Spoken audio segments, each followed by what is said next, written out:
Hello everyone, my name is Josiah Corpy. I'm the lead creator of Minuteman Tactical. Due to popular demand from one of my stories, everyone is interested now in their own DIY plate carrier. So that's what this video is going to cover, is how to make your own plate carrier. I will leave a detailed photos and measurements in the throughout the video. But if you are interested and want something that's going to be more affordable than buying all the materials needed, I will be selling a build kit, which will have all the necessary pieces. This isn't all of them, but this is the main pieces that you'll need for this build. But I mean, if you want to make more pouches, you got other things you want to make with that material as well, you know, go for it, whatever you need to do. But if you're just trying to make a plate carrier and understand how to make a plate carrier, this is a great simple little kit. I'll be selling it on my website. Yeah, and everything will be cut out exactly the size you need in the video that I'll be showing, and it'll have all the rest of the pieces as well. It's just, that's what I have with me right now. I'll have them for the rest of this video, but like I said, we'll be going over the whole process of how to build a plate carrier from scratch, and it'll be a good starting practice for anyone that's looking to get into that kind of mindset of, hey, how do I start the process of making a plate bag? What are the measurements I need to be worried about? Because I don't feel like that's very well covered in a lot of videos online. A lot of people just kind of give you a brief hint of what to do or what to look for. And yeah, this is gonna kind of be a shock to the market when people start making their own gear, but I think this is something that will be good. It'll be good for the market, be good for the people to learn. So without further ado, let's get into it and start the process. One quick thing here, guys, this is me editing the video, just kind of showing you all the measurements that you're going to need throughout this build list if you didn't buy my build kit that I'll be releasing here soon on my new website that I'm still working on. If you could do me a favor for this video, if y'all could like, subscribe, and try to get other followers to join my page here on my Instagram and whatnot, that'd be super helpful for me to be able to continue broadcasting these products for you guys. But other than that, enjoy the video. All right, everybody. So after a good bit of prep, because I want to make sure I do this tutorial the best I can for y'all, I want to make it pretty foolproof. We're starting on the front piece of the front plate bag on the carrier. I know that sounds kind of confusing, but you'll understand what I mean in a second. You got your two halves, right, to each plate bag. You're making essentially just a bag, right? But one side is going to be more unique than the next. So when it comes to this one, the big priority is, how am I going to mount stuff? How am I making this functional? And how do I set my shoulders up for success? Am I going to be choking myself out, or am I going to have it too far out where, like, I'm sure there's some airsofters out there that can understand why I say this. For us less broad-shouldered folk, those knockoff Cry Precision JPCs or whatever, they like want to slip off your shoulders. You know, it's like wearing a loose shirt way too loose. So we're trying to avoid that, right? But we don't want it like hugging and cutting through our throat into our jugular, right? So getting a happy median, and I'll go over that, right? But kind of a brief overview of our parts we got here. We got our front plate half, We got our Velcro, or our mounting platform for our placards and whatnot. We have our extra cute Velcro that is debatable on whether it's actually useful. A lot of people really just want it for morale patches. That's going to go up here. That's going to be in between our two mounting points, which are going to go on the sides. So kind of to try to kind of paint the picture what's going on here, right? We got our two mounting sides. We got our front face mounting platform, and we got our 3 Velcro pieces on the front here for cutesy. And then we have our actual useful portion, actual MOLLE that's going to go on here. And that's going to be where, sorry, I got to use my right hand. I keep forgetting you guys are right there. This is what's actually going to be a mounting platform for, like, say, ATAC, phone mounts, admin pouch, whatever you want, right? So this is kind of how it's going to look for the most part. And then, of course, we got our shoulder straps that are going to be up here and here, roughly. We'll get to that. But this is kind of what it's going to look like. So, the big thing on this, 110%, if you don't want to screw this up, spacing. I after even at least 3+ years now of doing sewing, teaching myself how to sew for the most part, still sometimes struggle with spacing, even when it comes to designing this stuff. So to kind of help out here, I'm going to declutter this whole spot. I just recluttered. And we're going to do some quick hand jamming, especially for my DIYers that are doing this without the kit that I have set up. This will be basically what the kit kind of looks like for whoever buys the kit. Again, that's just testing the waters to see how this rolls out. What I like to do is I kind of like to see what space I have to work with. And as you can see here, I got these extra corners, right? So this is my inseam layer. I try to keep that anywhere from 1/4 to 1/2 inch, right? That's kind of like a rule of thumb when it comes to sewing. But most of all, when I'm working on the bottom half of my plate bag, sometimes what tends to happen is I get reckless when it comes to the bottom corner. This is my inseam, right? And you know, this is laser cut. You know, it's clean, it's perfect. So in all reality, for the actual DIY kit, it wouldn't really affect me as bad as it would be if I was cutting this by hand. But this edge is already burned and clean. But if I was cutting this by hand, I wouldn't have a nice clean burned edge that wouldn't already be resealed, so it could start to fray. And obviously we don't want that, right? So I really gotta watch when it comes to the bottom half for spacing and the sides, right? So one thing that helped me when I started sewing, when I couldn't quite figure out the spacing up top, is I was like, okay, if I'm trying to put a placard on my system, why don't I just grab a placard that I got and see what spacing I need? And you know, different companies have different specs. I get that.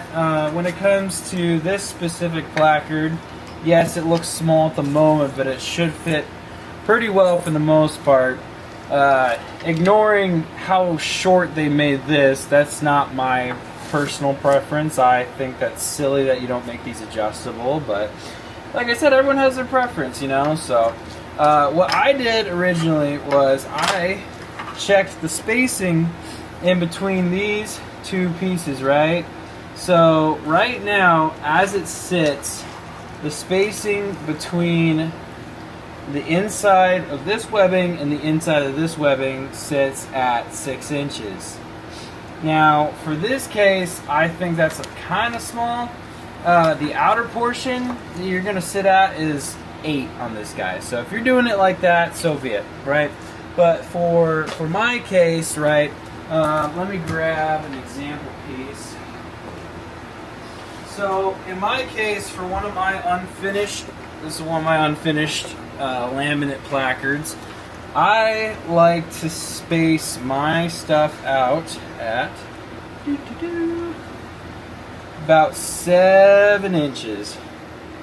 So we're sitting at about 7 inches from inside to inside, because a lot of carriers will put their spacing up top from buckle to buckle.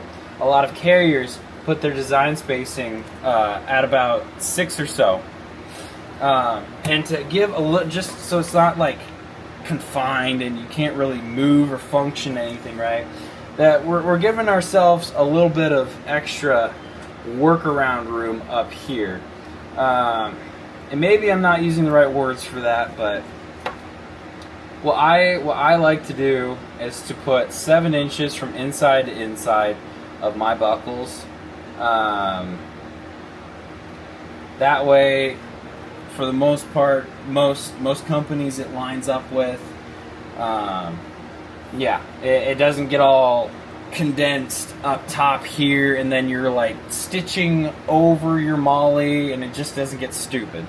So, make sure I'm still recording. Yes, I am. Cool. So, what I am going to do here is I'm going to find my center line, which I could pretty much already guess where it's at, right? But for the sake of the video, I'm going to show you how to kind of find your center line. And, you know, I was not a mathematician in school, so I'm going to cheat and use my calculator. So right now I'm sitting at, from edge to edge, 12 1/4 from this area. And we'll kind of divvy it up from there, but it doesn't really matter too terribly much where we're measuring for this. So 12.25 divided by 2 is 6.12. So basically it's gonna be like really, really small, right? So, and we're gonna go right there. Bingo, bango, bongo. Boom. Alright, so we're gonna hold it right there. We're gonna grab one of our fancy schmancy chalk pencils, and we're going to, a water bottle because that's in the way. We're going to put a dot where our center line ends up. So about right there. If I had to guess, pretty darn close. So that's our center, right? That's what we kind of want to aim for. And go down here. We're looking at, let's see, we're looking at 12.5 lower. 12.5 divided by 2, 6.25. Alright, so we want 6 1/4 down here. That looks like 6 1/4 to me. Alright, and then we'll do one more up top. So that way we're the goal of this is to make sure we're hitting center overall, so we're not screwing things up, because it gets pretty obvious when you don't have something perfectly aligned. So up top we got, let's see here, we got 8 right on the dot. And I can do the math in my head right there, that's too easy. So 8 1/2 is, let me make sure I'm lined up, right at 4. As you can see, our lines are pretty darn centered. I'm gonna put one more line in the middle here. So 6 1/4 in our one area. And then if you got one, find something long and flat. Keep your jokes to yourselves, people. Dirty-minded souls. I know someone's giggling right now. Take something long and flat like your ruler, right? And the nice thing about chalk is at the end of this you can wash this off. But put a nice faint line down the middle. Get a good idea of where you want to land. So when it comes to this, right, I'm getting to where I'm talking about this. We're gonna have this guy sitting at about here, right? And a big goal is we're trying to find where these two guys are gonna line up. And I can make, if this ends up blowing up, which I hope it does, I can end up making an actual pattern that you can just put down and quick scribble where you need to put your stitch lines and everything. But basically this is kind of how we're gonna line up, right? Let's see here. So the line is to help, I'm not right-handed. The line is to help us figure out where to put these guys. So eyeballing it right, it looks pretty normal. But when I start stitching this up, it's gonna get funky. So what I'm gonna do is I'm gonna find my center line, or how I'm gonna come off to each side by doing some more math, right? So if I'm aiming for 7 inches for the inside in between these two, I'm gonna divide that by 2. That's gonna give me 3.5. So 3.5 off of either side, right? Pretty simple math, but just to show what I'm doing, I'm doing that. So we're gonna go. We're gonna aim for 3.5. Trace 3.5 right there, and we're gonna put 3.5 on the other side. 3.5, right? Okay, and I get, yeah, oh, this is crooked, but it's okay. We got a big piece to work with here, so the big thing is to understand what we're bouncing off of, right? So, but everything kind of lined up here. Let's see. I want to now figure out kind of where I want my spacing between my Velcro and my top piece for my extra morale, ATAX, whatever nonsense, right? Because I'm still going to have, you know, magazines about this size poking up. So I don't want my phone or whatever system I got just bunked right in the mags, right? But I can't go all the way past here because then I'm running out of space. And I know I'm getting real long-winded about this part, but this is the most important part when it comes to the actual stitching. Everything else is a breeze. But this, the actual pre-planning, just like any kind of war conflict or whatever, pre-planning is key to full mission success here, right? So I want to make sure that I have enough spacing to not clog up the rest of my full function down below.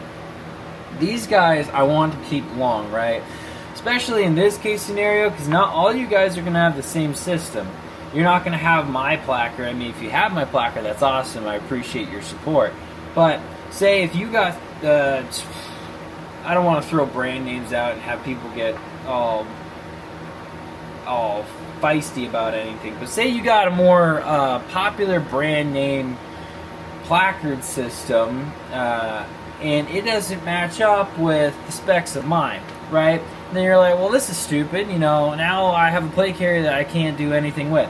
That, hopefully these straps, I made them long enough to where it'll prevent that, right?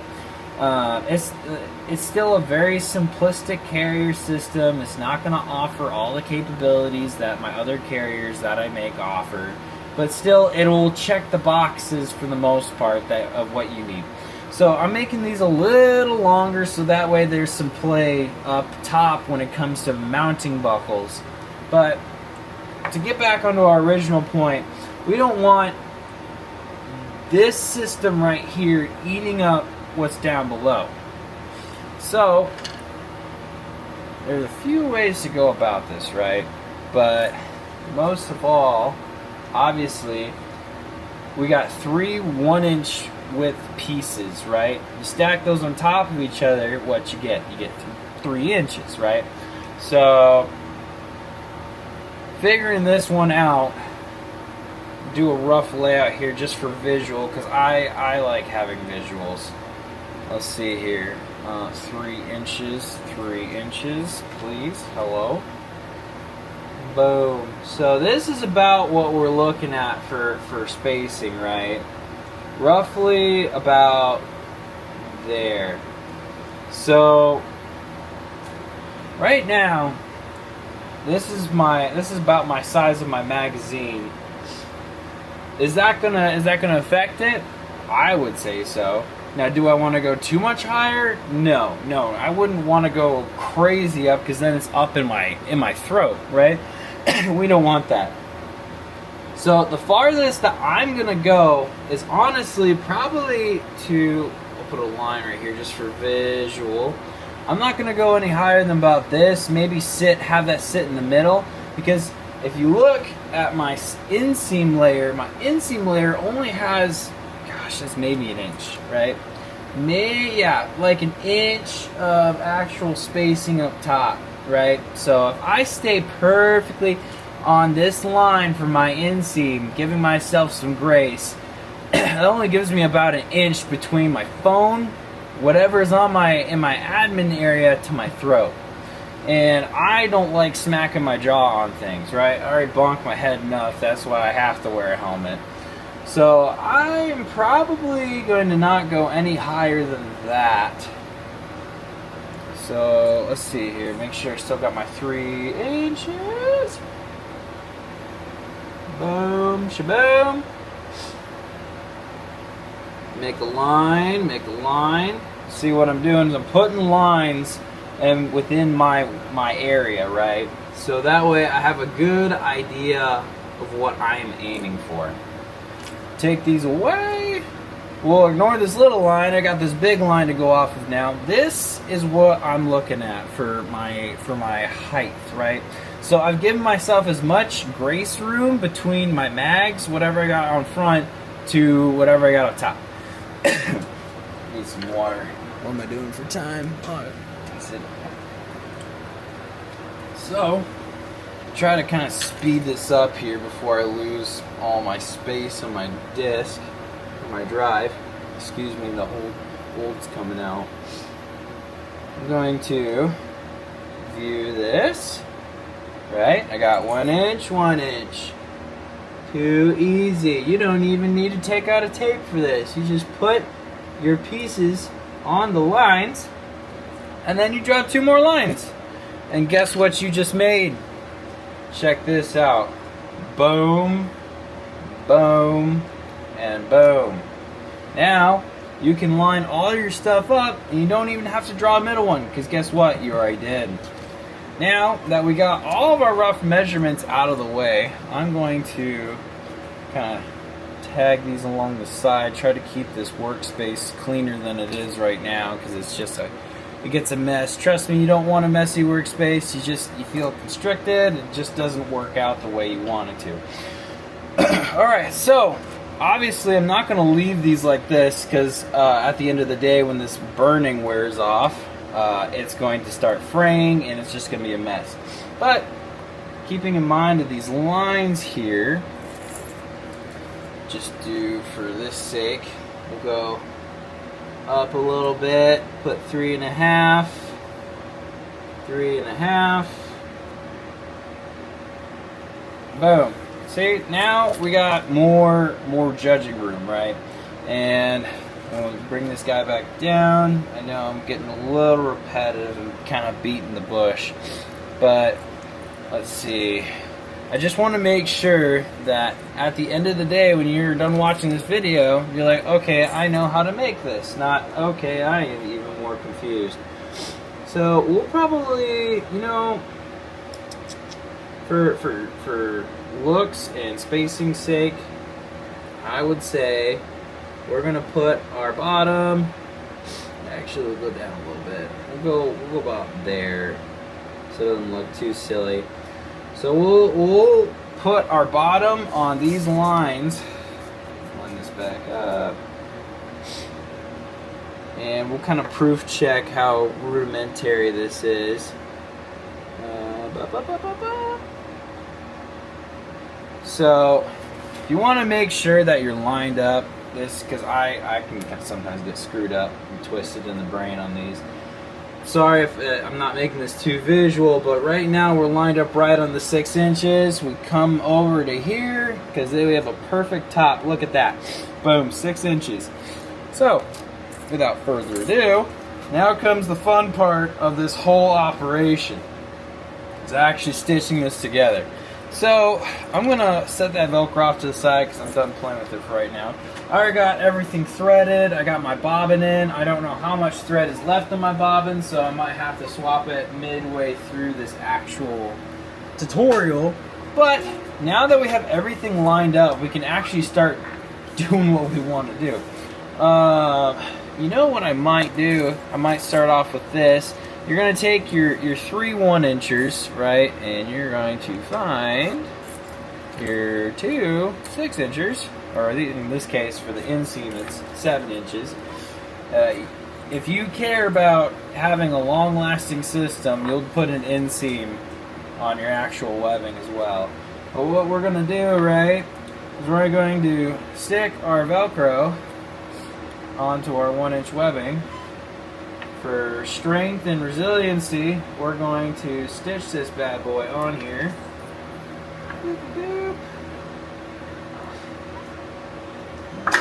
Oh gosh, there goes my energy drink. Good thing it was gone. Run this through, go back. Alright. Make sure that when you stitch, it stays on the material. Nothing's more frustrating than when you look down and realize that you were not stitching on your pieces. So, go through. See, right there, boom, came off, and then you're like, oh gosh darn it, I'm going to lose my cool. Makes you want to punch the fat kid in Kmart. Go down, bring it around town here, and just be cautious. Sometimes, like I was just showing there, your materials like to slip, and it just gets stupid quick. Get one of these. Bring it through, bring it back over, boom, lock that stitch in, pull this out so you got a little extra. There we go, we got our one piece. As you can see, I slipped a little bit, but we still got some coverage, and that's going to be our inseam area anyway, so it's okay. That's just for that. We're going to take this guy, our actual handy dandy scissors. And we're going to trim this piece. There we go. Alright.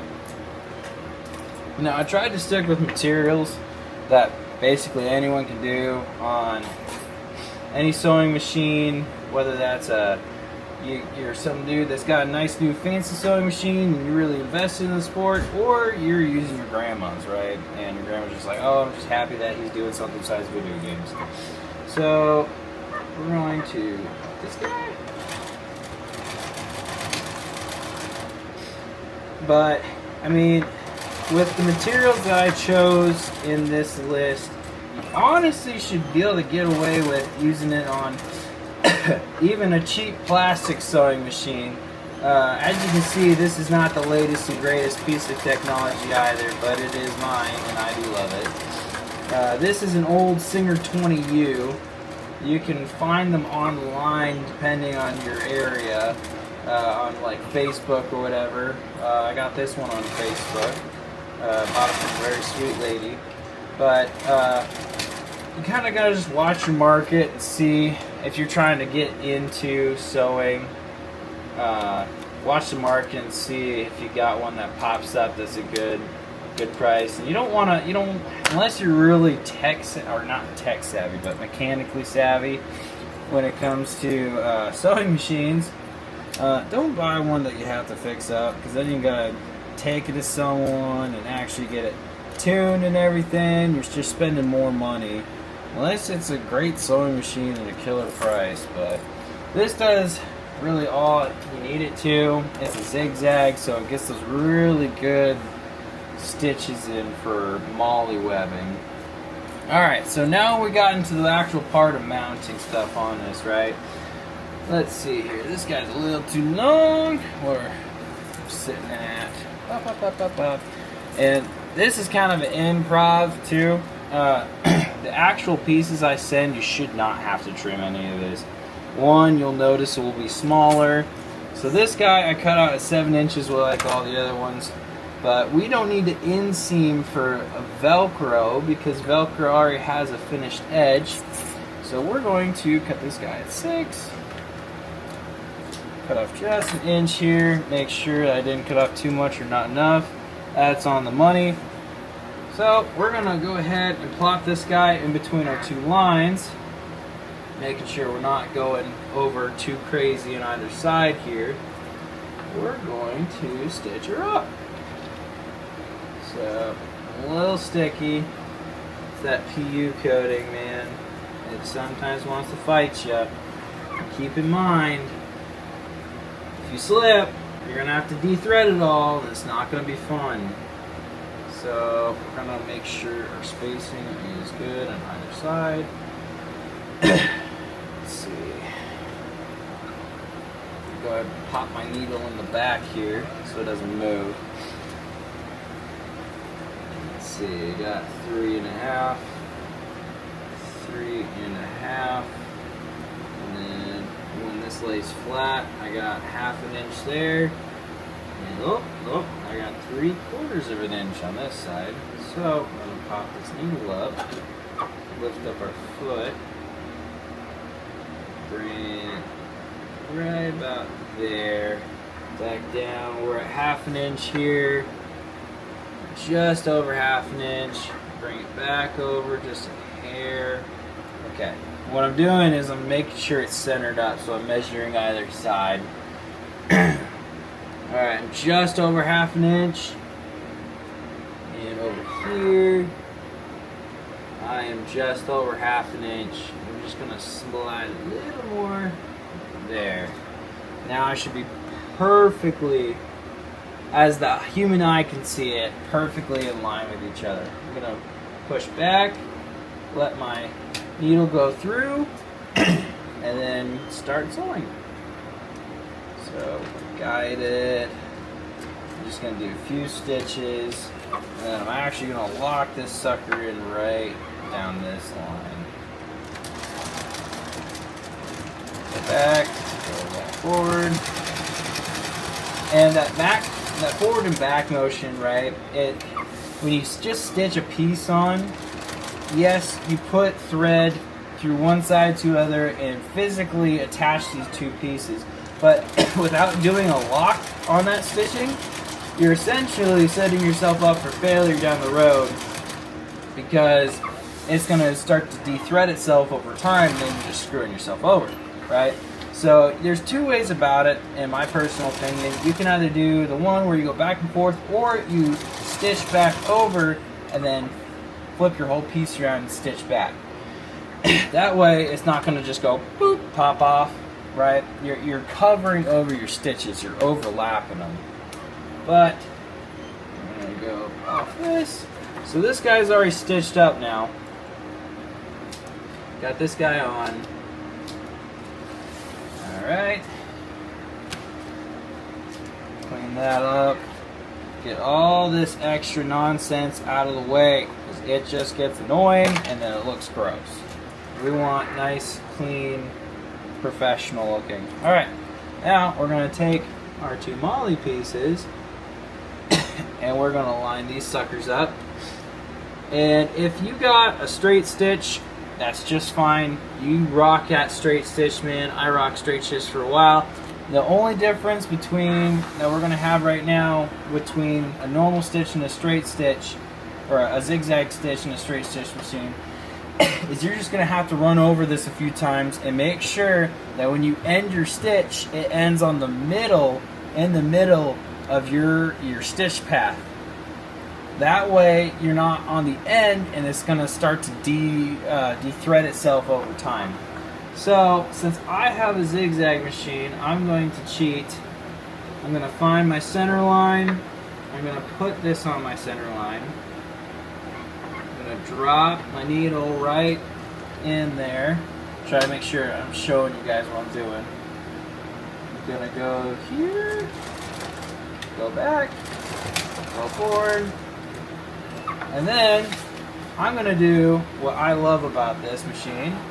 I'm going to bring my needle up, have my foot hold that in place, and I'm going to adjust to do alternating threading. So what this does, right, the zigzag, is if you watch my needle, it goes on either side of my stitch depending on my sizing that I put over here, and I can run this through And it basically does a Z, rapid Z's. And it reinforces that stitching.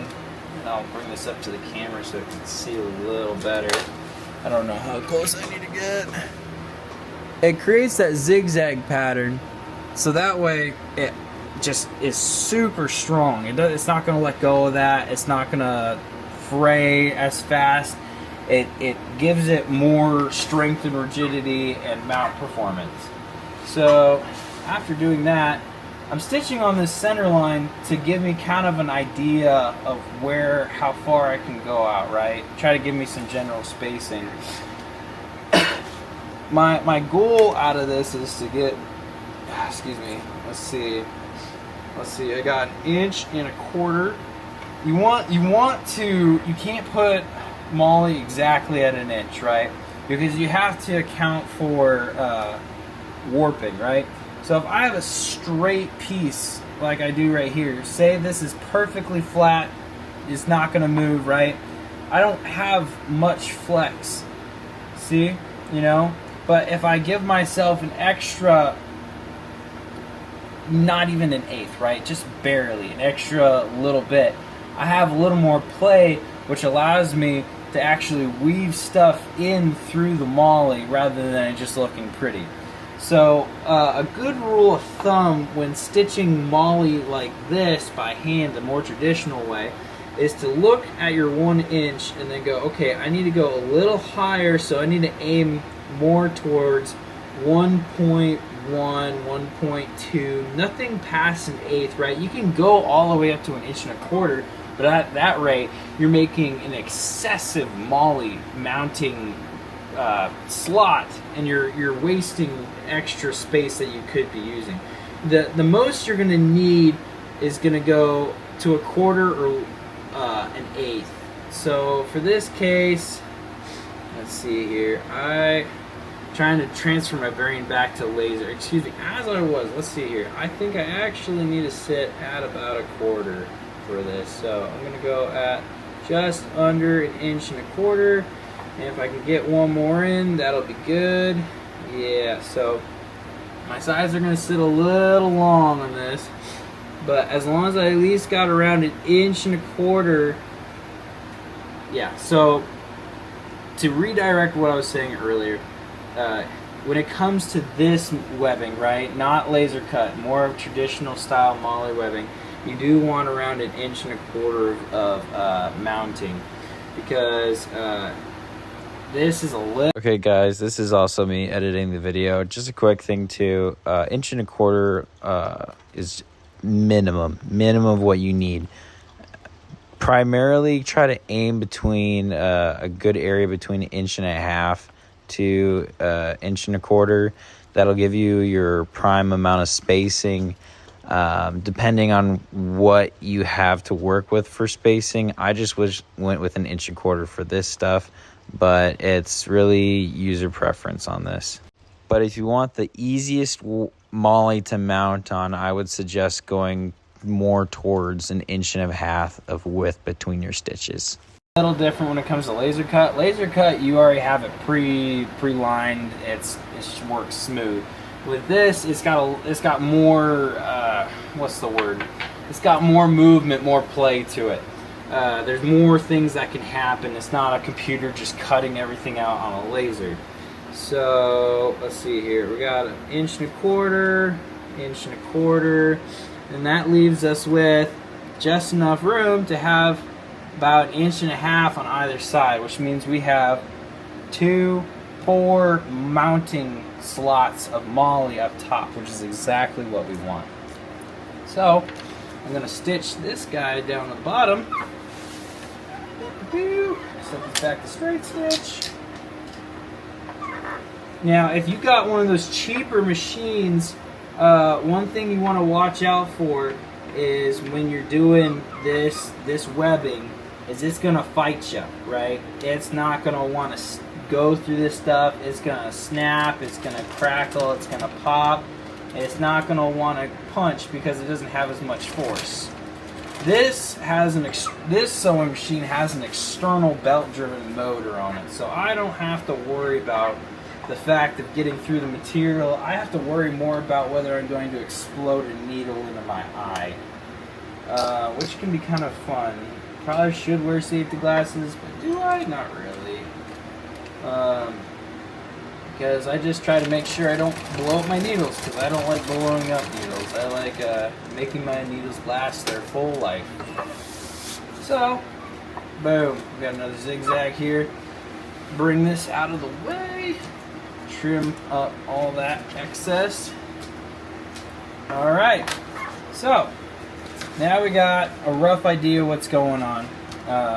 We need to now commit to this and fold in our edges to get that proper spacing. We don't have to do it just yet.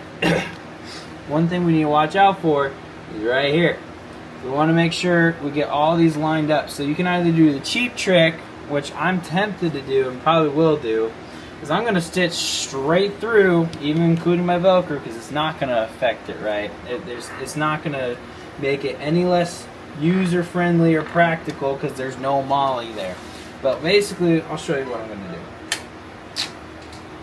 What I'm doing is I'm finding my line, putting my needle on the line, and stitching down, straight down.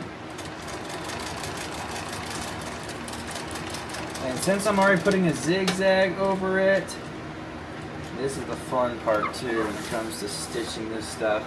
Since I'm putting my zigzag already over it, I'm just going to do one more line over. But I'm going to do a quick check here to make sure, yes, I still have a little extra spacing. I can't bring it to the camera. But I still have extra spacing between my MOLLE sides, so it will be a snug fit, which is what we want. We don't want something just loose smacking on our chest, but it still will be enough room to actually slide stuff through the MOLLE, right?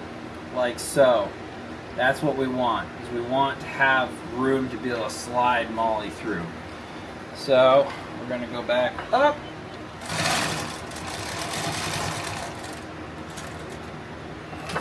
That.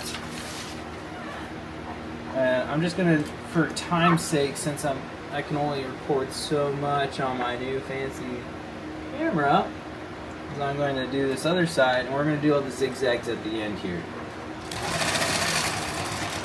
Whoop, something snug. There we go. All right, got that. Bring it back up.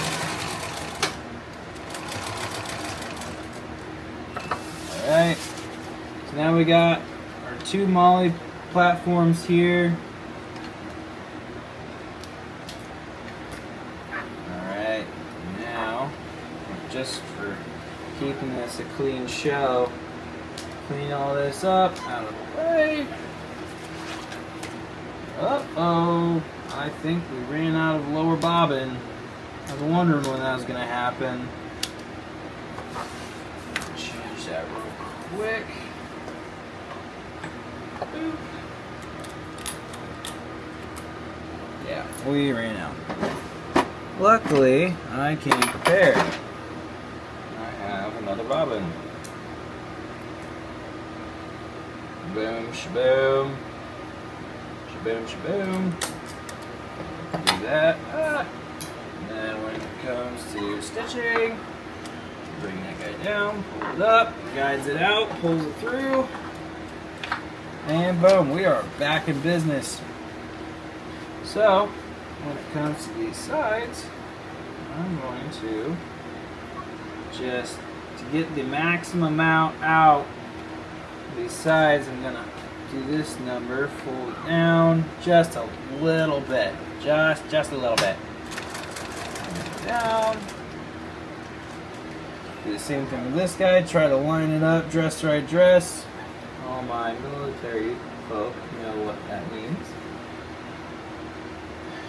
Pop this over, slide, down, down we go. Go through, go back over. Over. Okay, and we're going to do the same to the other side. So if you saw that one, that'll work just fine. I'll clean this up and then show you basically what I did before I cut the camera to try to save some time. Because I quite literally just fold that little guy over, and we'll zigzag stitch, so don't worry about it de-threading right there. I just folded it over just a little bit. Just a little bit, so that way I still have as much mounting platform as possible. Now cut the camera quick. So while I cut the camera quick, I finished the stitches on both sides. Same thing as what all the other ones were doing. And I went through and zigzag stitch each and every one of them, so now it's ready to go. All the MOLLE's physically ready and attached. We're good. Their center portion is done. We're already like a third of the way done with the front. So now what I want to do is I want to go ahead and get these stitched on, right? And so it's super self-explanatory. We already got where we got to put these to go down, right? So the whole thing now is making sure our inseam lines up on our lines that we put down. So I'll set this back to straight stitching. We want to put just a little bit of inseam there, so that way it's not just a quick frayer. It actually lasts when we have to use our plate carrier system. And again, I apologize for not the best of angles right now. I'm really trying, but just it's not as easy as it looks for that. So now I'm going to stitch across, come back, just to have it hold it there good for right now. I got some binding in my machine, hang on. Okay, we're back on track. Just had to fix a little jam in the machine. Sometimes bobbins don't like to agree.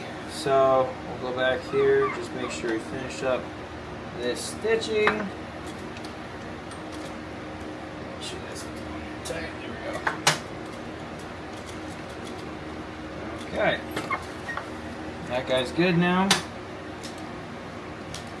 Lock that up because we're going to zigzag these anyway. This is just extra, but sometimes you want extra when you got something that's getting yoinked on a bunch. So we're going to fold this top guy now. Gotta watch this. So we're going to eat a little bit into the sides here. Probably could have brought it in a little more, but it'll be fine. There's enough flex to it. It'll buff. It'll buff. So we got this guy right here. Make sure it's all lined up. We'll go ahead, bring this through.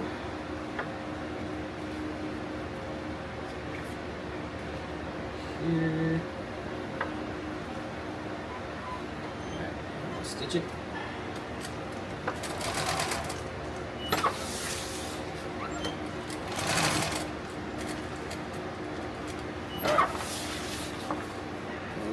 Same thing on the other side. Clip to that. So we got both sides stitched on now, right? Now our thing is we got to put these in the middle. And if you notice, yeah, I'm digging a little bit into my inseam, but it'll be fine. I'm not worried about it. The reason for that, right, is there's plenty of room on the actual plate bag itself. The reason why we're starting to eat into the edges is I wanted to give a little extra room for here in case there's some bulk. And I put these pretty high. A lot of companies will have them kind of lower and right next to it, but for this sake I wanted this to be kind of spacious, be a good entry-level system that's pretty universal, right? But again, this is how we're looking for how it's sitting. Still plenty of movement room. Again, it's not a big concern, and if you don't like it like that, that's totally fine, man. You just bring them down, have them sit against this, it'll be just fine. But what we're going to do now is we're going to see how much room we got. We're sitting right at 4, which is awesome. That's exactly where we want. We're going to put a good old line on 2. So 2 inches for the middle of these guys. 2 and 2. And we're going to go ahead and stitch a middle line so it's not just big and dangly.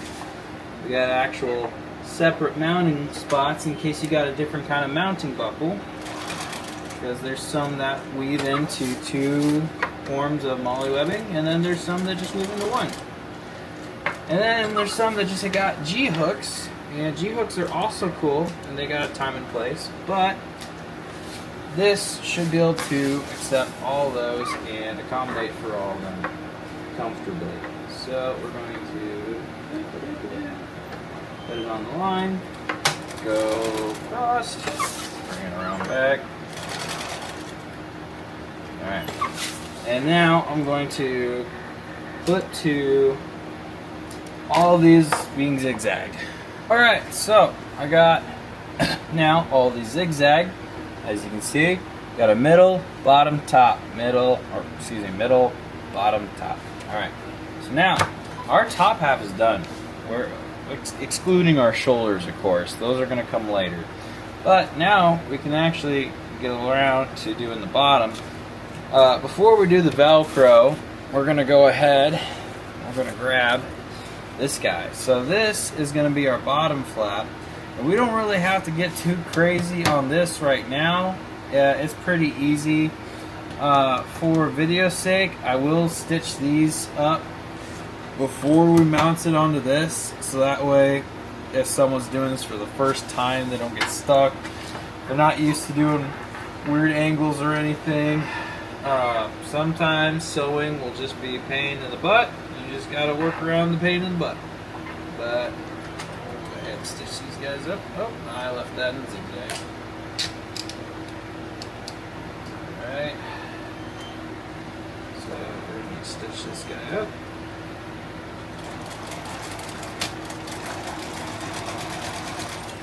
Before I get to this guy, I'm going to fold this over for strength purposes and for, I'll grab this, and for later on it looks cleaner.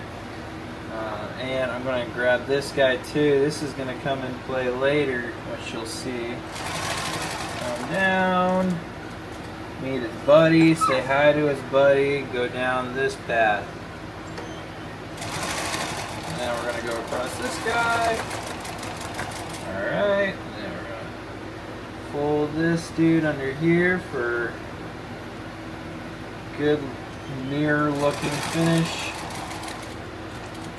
What I mean by that is both this edge looks like that edge. So, straight down that. Go back on the stitching. Alright. Now that is done, this guy up. Alright, so now this guy is right now ready to mount. This will come into play later, so as of right now I don't need to worry about it. But for this case, what I want to do is one thing that's going to make this sucker stand out from other carriers, is what I see some companies don't do, is they don't really do a good job at their bottom flap. Always looks like it's going to fall off. So for this case, we're going to stitch these 2 inseams together, flap it over, and then stitch across it. So, without further ado, I'm going to line this guy up in the middle, rough eyeball it because it'll be fine. I got a pretty good eye at this now. Alright, I'm going to put a line where I want it. Let's see. Line right here. And line right here. Alright. Too easy. Now, as long as I get it on the one line and stitch towards the lower end of this inseam, providing more strength to the bottom flap while also not messing up my stitch for later. Alright, got some flies in here biting my legs. Go down, back down. make sure this guy doesn't slip on me and trail off.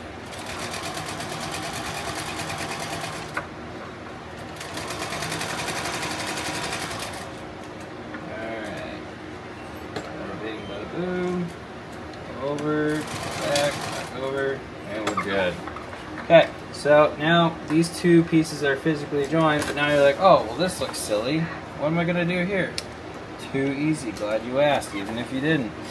We're gonna take this bottom flap, I'm gonna flap it over onto the back side here, and we're gonna stitch across that to give her some good, sturdy bottom plate action. So go right here, back, forth, make sure it's all good in line, stitch crossed.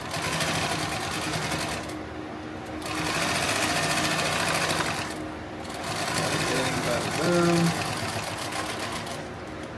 And I'm going in this order right now that I am, so that way I'm not setting anyone up for failure. This is going to be your best success route, so that way, you know, if I stitch on this Velcro, stitched on the Velcro earlier, it's going to look sillier, it's going to look, you know, not as visually appealing, right? I'm trying to make a finished product that we could quote-unquote sell. Now, I'm the only one that can sell it, obviously, because I'm the one that made it. And if you guys want to get in that legal debate, go right ahead. But I line this up now. So see, where we were is that would have affected how this looks at the end of it, right? So there's layers to it, you know. Zoom in on Shrek talking about onions or whatever, but right now what we're going to do is we're going to slide this guy in, line this up best we can, because this Velcro is going to go over our inseam, which we want, because that way we have full Velcro on the bottom, don't have to worry about lack of mounting space. We're going to start our stitch, back and forth, and now when it comes to Velcro platforms like this, right, what I personally like to do, because I like making sure that my Velcro is not going to flop around, sags, look stupid, tear off easy early on out of the gate for the user. I like to go across,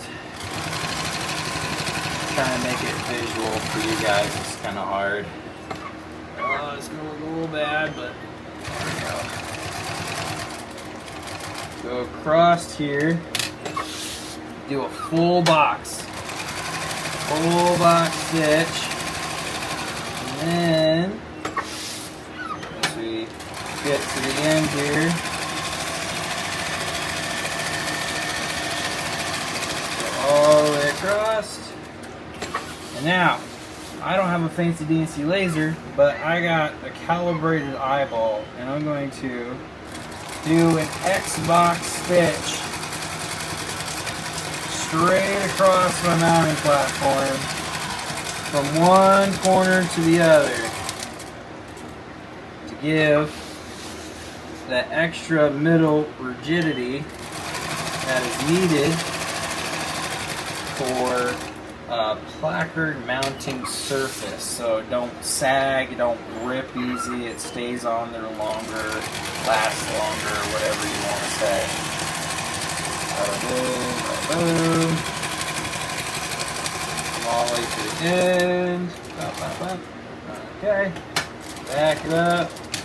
Put in reverse tear. Go forward. Okay, look at that. Boom! It's starting to look like a plate carrier. Daggum! Alright. So, now we got what looks a lot more like an actual plate bag going on here. Right? But it's still not ready to be mounted. So what we got to do for the next part here, I'm going to cut to working on the back half of this front plate bag, and this will be probably, at this rate, it's going to be a multiple part series for making a plate carrier, but you know what, you're along for the ride, so am I. Let's see here. Yeah, we're going to cut to that. So we got our back half, right? I forgot to cut the piece up for this. Just sitting here.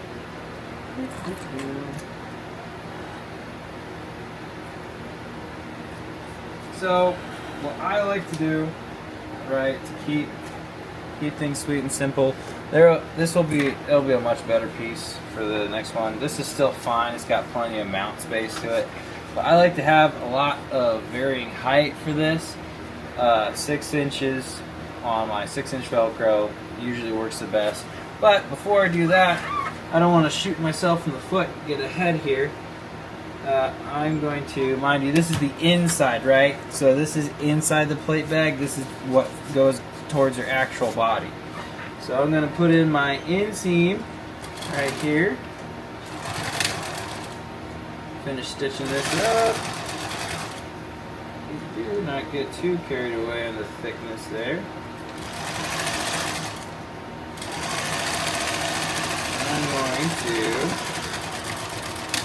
boom, alright, got that bottom stitch, so that way when I go to put this Velcro on, I'm not going, oh shoot, you know, I stuck it over my inseam, I stitched over my inseam, now I went too far down below.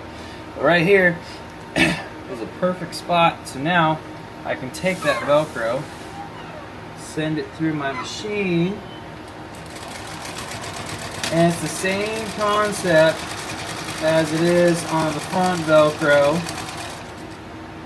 where I'm going to do a full-on box stitch, so that way the constant removal of plates, sliding padding in, whatever, it doesn't wear out as fast as it would if I didn't do a box stitch. It's going to hold it in there longer.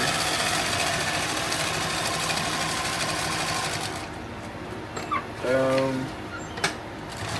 Over. Okay. And boom.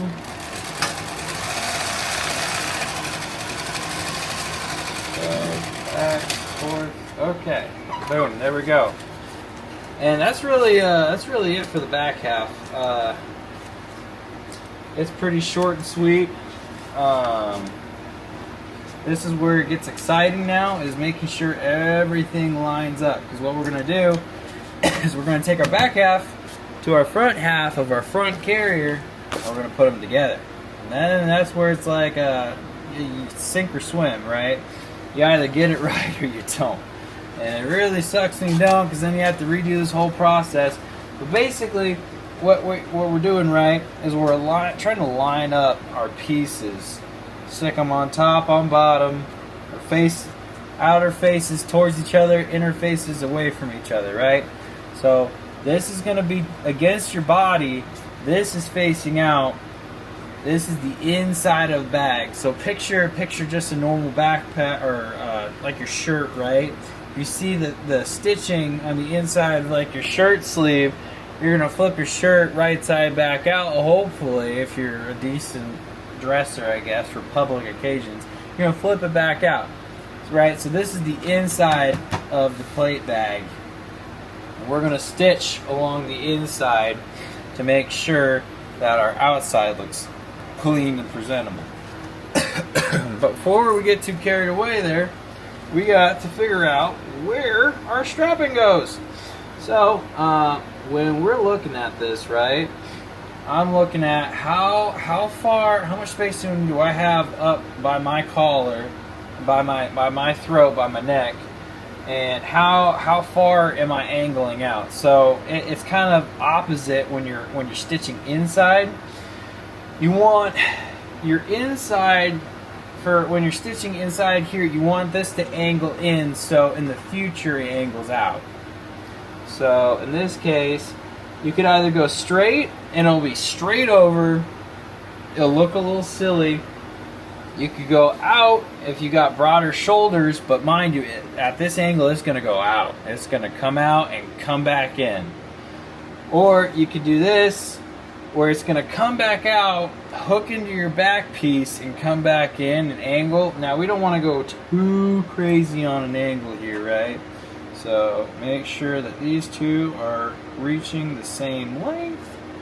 And I want them to sit let's see, I want them to sit about here. So I'm going to put a mark at the angle this guy's at. Maybe I want to do a little more straight, like so. Mark like that, and try to mimic going on here. You can get way more exact with this, but I've done this a few times, so I'm not too worried about getting too deep into the bushes on it. But if it's your first one, definitely try to verify that they look the same, because you'll know. You will know. Alright, so we're going to do our quick little cute stitch on here to make sure that it's nice and sturdy. It's not going to fall off or move when we do our final stitch. Come down, come across. And when we do our stitch of actual putting these plate bags against each other, that'll be another stitch across this, so we won't have to worry. But right now, it's just to keep it in place and give it, you know, extra strength, because I want to make sure that every piece of gear that comes out of my workspace, out of my office, so to speak, is nothing but sturdy. Even though we are using lighter materials for this, for being budget friendly and all, they're still strong American-made materials that you don't have to worry about them breaking down on you when you don't want them to. It's going to take a lot more to beat this sucker up. Go across.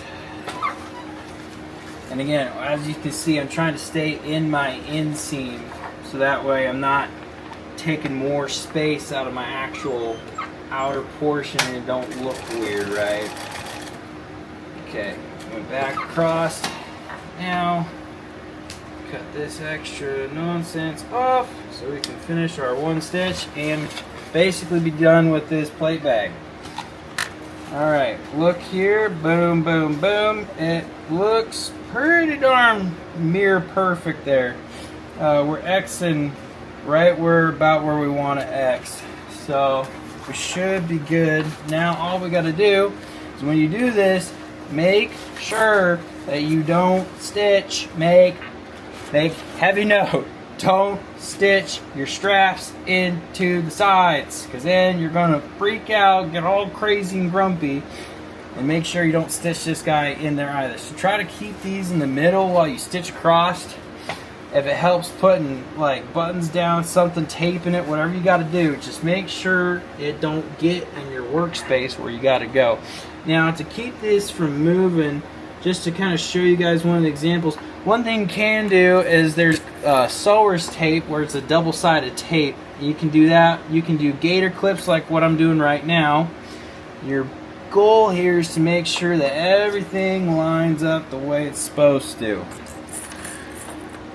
Got a few more gator clips. You just don't want your thing to slip, and then you're sitting there like, well, gosh darn it, it sucks, I hate doing this, I'm just gonna go, I don't know, get grumpy.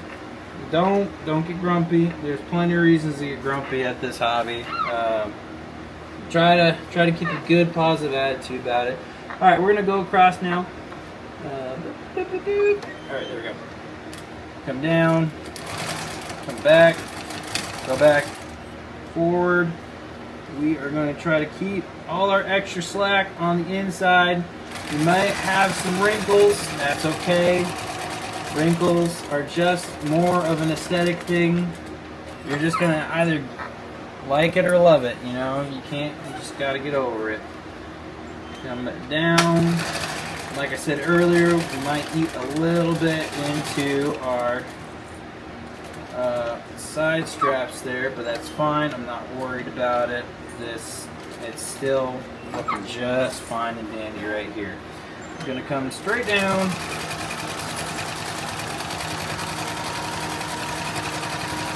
Just like so. Do a back stitch. And if you got a zigzag machine too like me, what you can do is you can zigzag these edges, and I will do that just off camera here. what I like to do for extra strength, just to show you all as well, I like to go back across and do another line of stitching.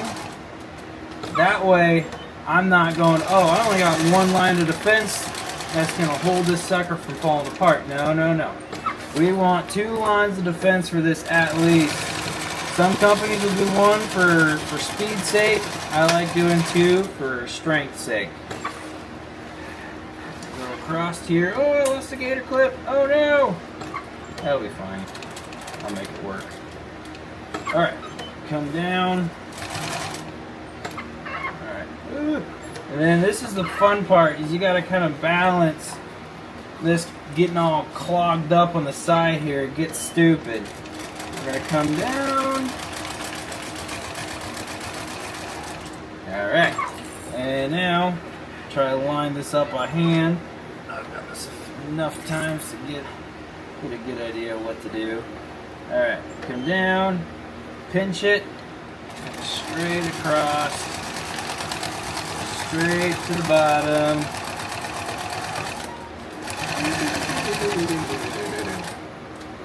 Okay. Down, back up.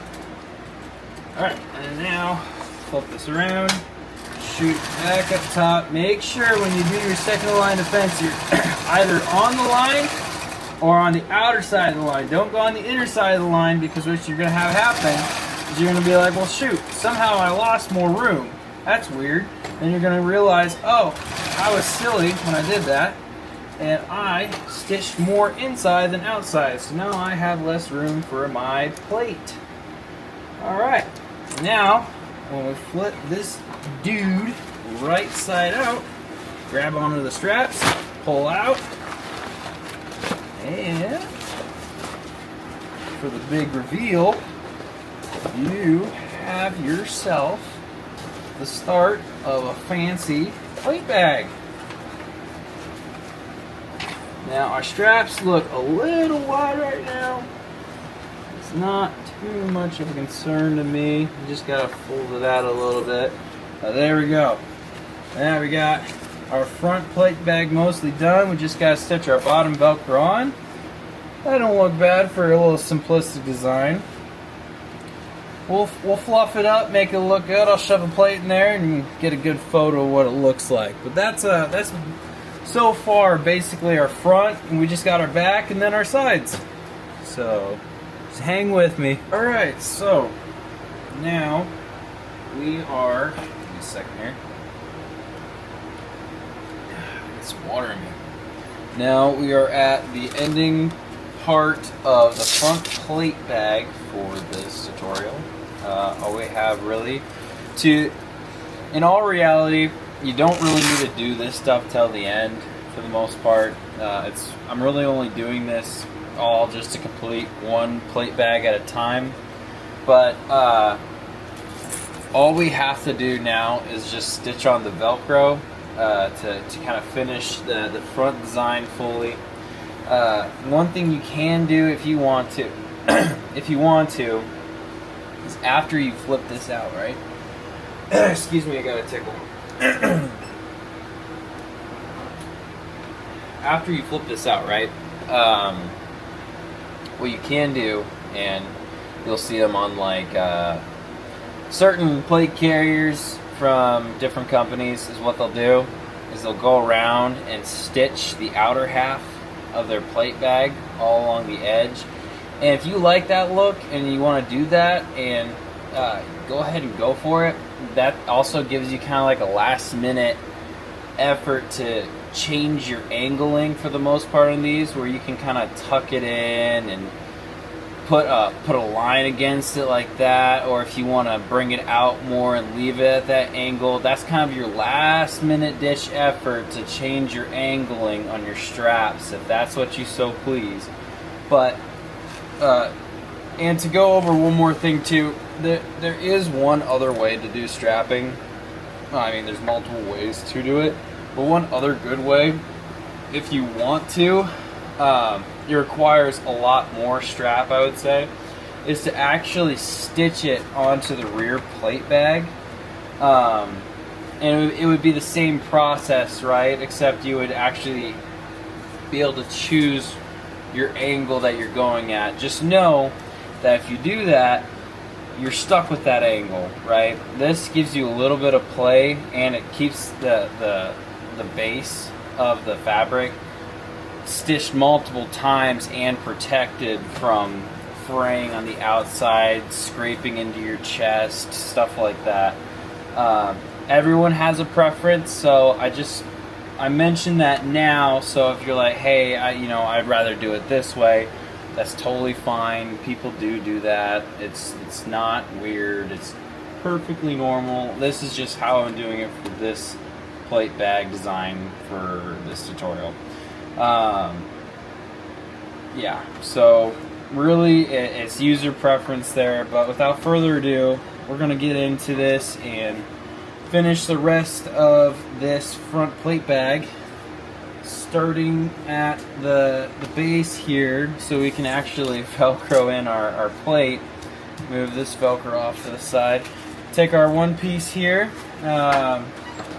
I like to put my soft Velcro in the inside, facing towards your actual your gut, because your putting pressure is providing extra friction retention against this flap. So putting pressure against the actual plate, I feel personally gives you a better adhesion with the Velcro versus sticking it outer. So if this flap was sewn onto the back side, Velcroing towards the front, I don't feel like that would give you as good of a connection as this does. So that's the reason I do it this way.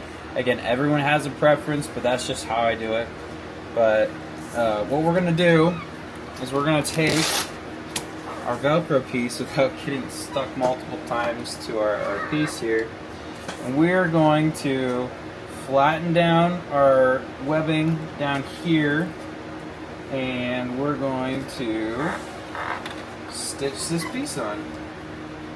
So bring it on over, try to get everything lined up, make sure my threading's good, slide it on under the walking foot, get our first few threads in. Alright, now we are going to commit.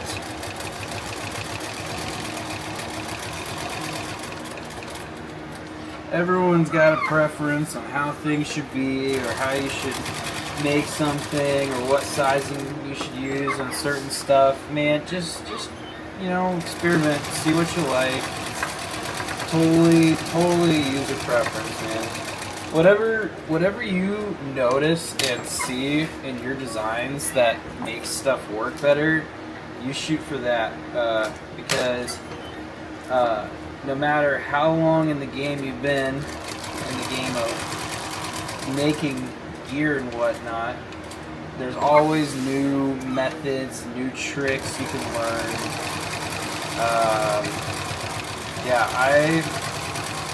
When I started, I genuinely had no clue what I was doing, and the only reason that I am where I am right now when it comes to making plate carriers is I asked a lot of questions from people. They were gracious enough to answer, but I had to physically go through trial and error on my own of measurements and sizing and testing out how to make these and what works and what doesn't, and going through money, honestly, on my own budget, trying to figure out how to build these. So, all right, now we got that flap all nice, tucked away and secured, out of the way. We'll finish this guy here in a minute, but I'm gonna switch gears over to the Velcro up top. All right, so as you can see, what we're kind of going for, right? We're not going for a flap on flap per se, at least not in that sense. What we're doing is it's going to be a weave through a buckle. Actually, I have one right over here. for the rear plate bag build. So we're going to be weaving through these buckles, right? And it's going to be one on either side. So basically how it's going to go is it's going to come pass through this guy, come back through, and then it's going to Velcro onto our dealio up front. So that's kind of how it's going to sit. So what we're looking at for this is we want, obviously, if we have exposure, say you're a much broader fellow than me, you got some seriously good chest muscles, we're going to want this soft Velcro to be what's exposed, right? Because it's easier to clean, I would say. I mean, okay, let me backtrack. This stuff, first off, is not comfortable against skin. So if it's exposed, you're just not gonna enjoy your time. Versus this stuff, it's very soft. It doesn't want to like cut your skin open or give you a rash. So I like to make sure that this is always my, if things are going to be exposed, that this is exposed versus this stuff, because I don't want the user to be uncomfortable. And I mean, you can understand that too if you're the one, if you're making this for yourself, right? So set these off to the side for the next plate bag. So what we're gonna do is we're going to stitch these bad boys on either side, like so, and then these guys are gonna go on the end, and that way we'll be able to adjust our sizing and just Velcro it down like so. So we're going to, I'm going to leave a little bit of spacing between here and there, just in case it sits perfectly right around here. You don't have extra Velcro exposed, and if you need it longer, say you got winter clothes on, right? You're going to run out of Velcro over time, but if you need to size it down, you can easily size it down and have Velcro onto here, right? It's a double feature, so to speak. But we'll go ahead and start on the right shoulder here and stick this guy under. Go ahead and pop that on.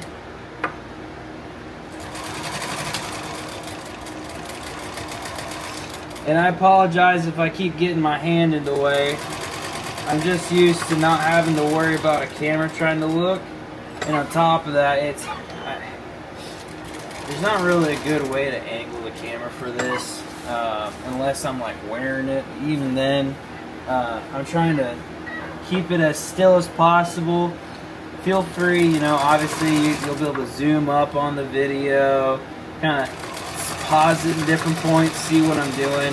For right now though, I'm doing a very basic stitch, right? I'm just doing straight stitches in a box fashion around this guy. Flip this around. Alright, and then for this case, because for speed's sake and whatnot, I'm going to do one straight stitch across the box, and that'll still give some strength, durability, but also give me a little more time. So I'm not really sacrificing quality per se. It's just I'm not doing a full X for the box stitch. Now I've got my other side here. How far did I go up? Oh, I set my tape over there. So now what I'm going to do is try to make sure that I go about the same height up as I did on the right shoulder. So I went, we'll say 3/4 of an inch. So I want to be about right. Cool. So keep it there. Again, if you don't feel comfortable about doing measurements like that, you go ahead and you grab some tape or whatever you feel like keeping it on there. I've used gator clips back in the day, and sometimes still if I don't feel comfortable about it.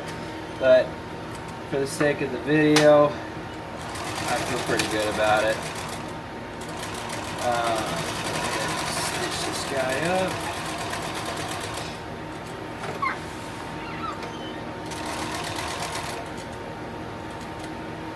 But yeah, so, and again, like I said, I tried to make this kit so that really anyone can sew it on any kind of sewing machine.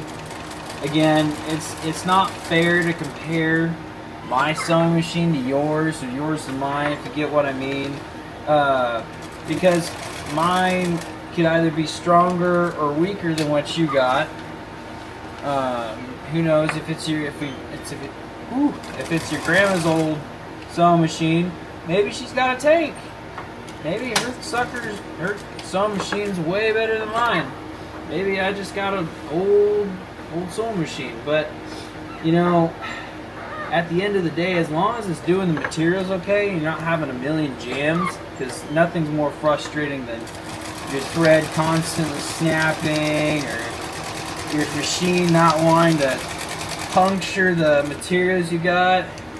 If you got a machine it's just struggling, you know, either you can try to find a better machine, or you can sit there and just turn the knob on the side of the machine and just feed it slowly. You won't be able to go as fast as me or as slow as me, whatever. But yeah, so now what we got to do is go ahead and stitch our grippy Velcro now on the ends. And one thing that you'll want to do, does make it a little bulkier, but a good rule of thumb is to curl over the end of your fabric, so that way it helps prevent the fraying and it gives that clean edge. It looks well finished. So go ahead and put this guy, feed it through the machine.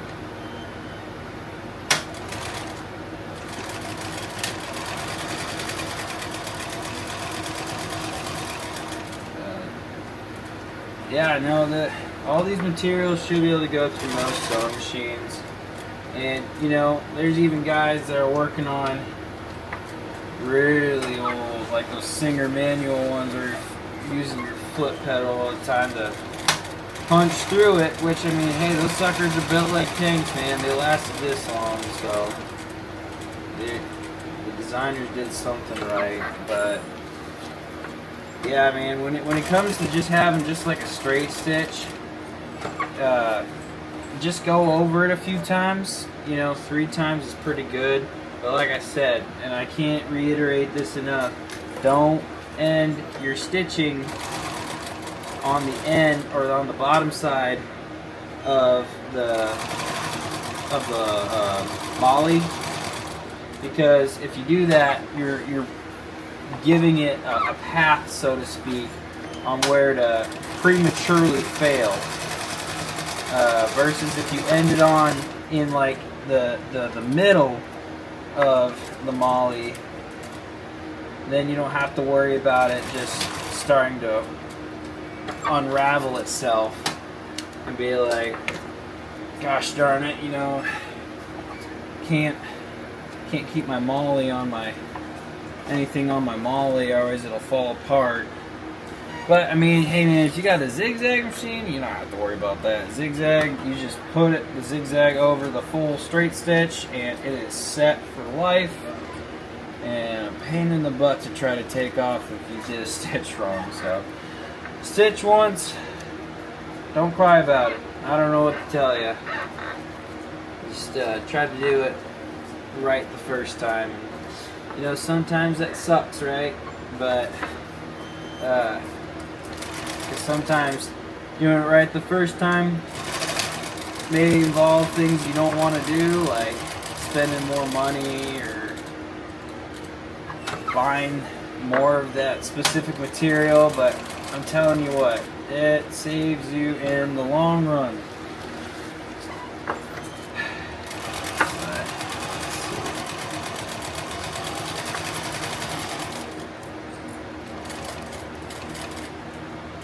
I know everyone has their opinions too about types of MOLLE, whether the laser cut's better or the traditional style like we're doing is better. But I personally, I've really enjoyed the laser cut, partially because it lets me just make an entire design on my CAD software, and then I can just cut it out, versus this, it's painstakingly having to stick each individual one out, measure each one out, make sure it don't slip, and if it does slip, then I have to redo it, and I don't like fussing with that. I like short and sweet, making it quick and painless.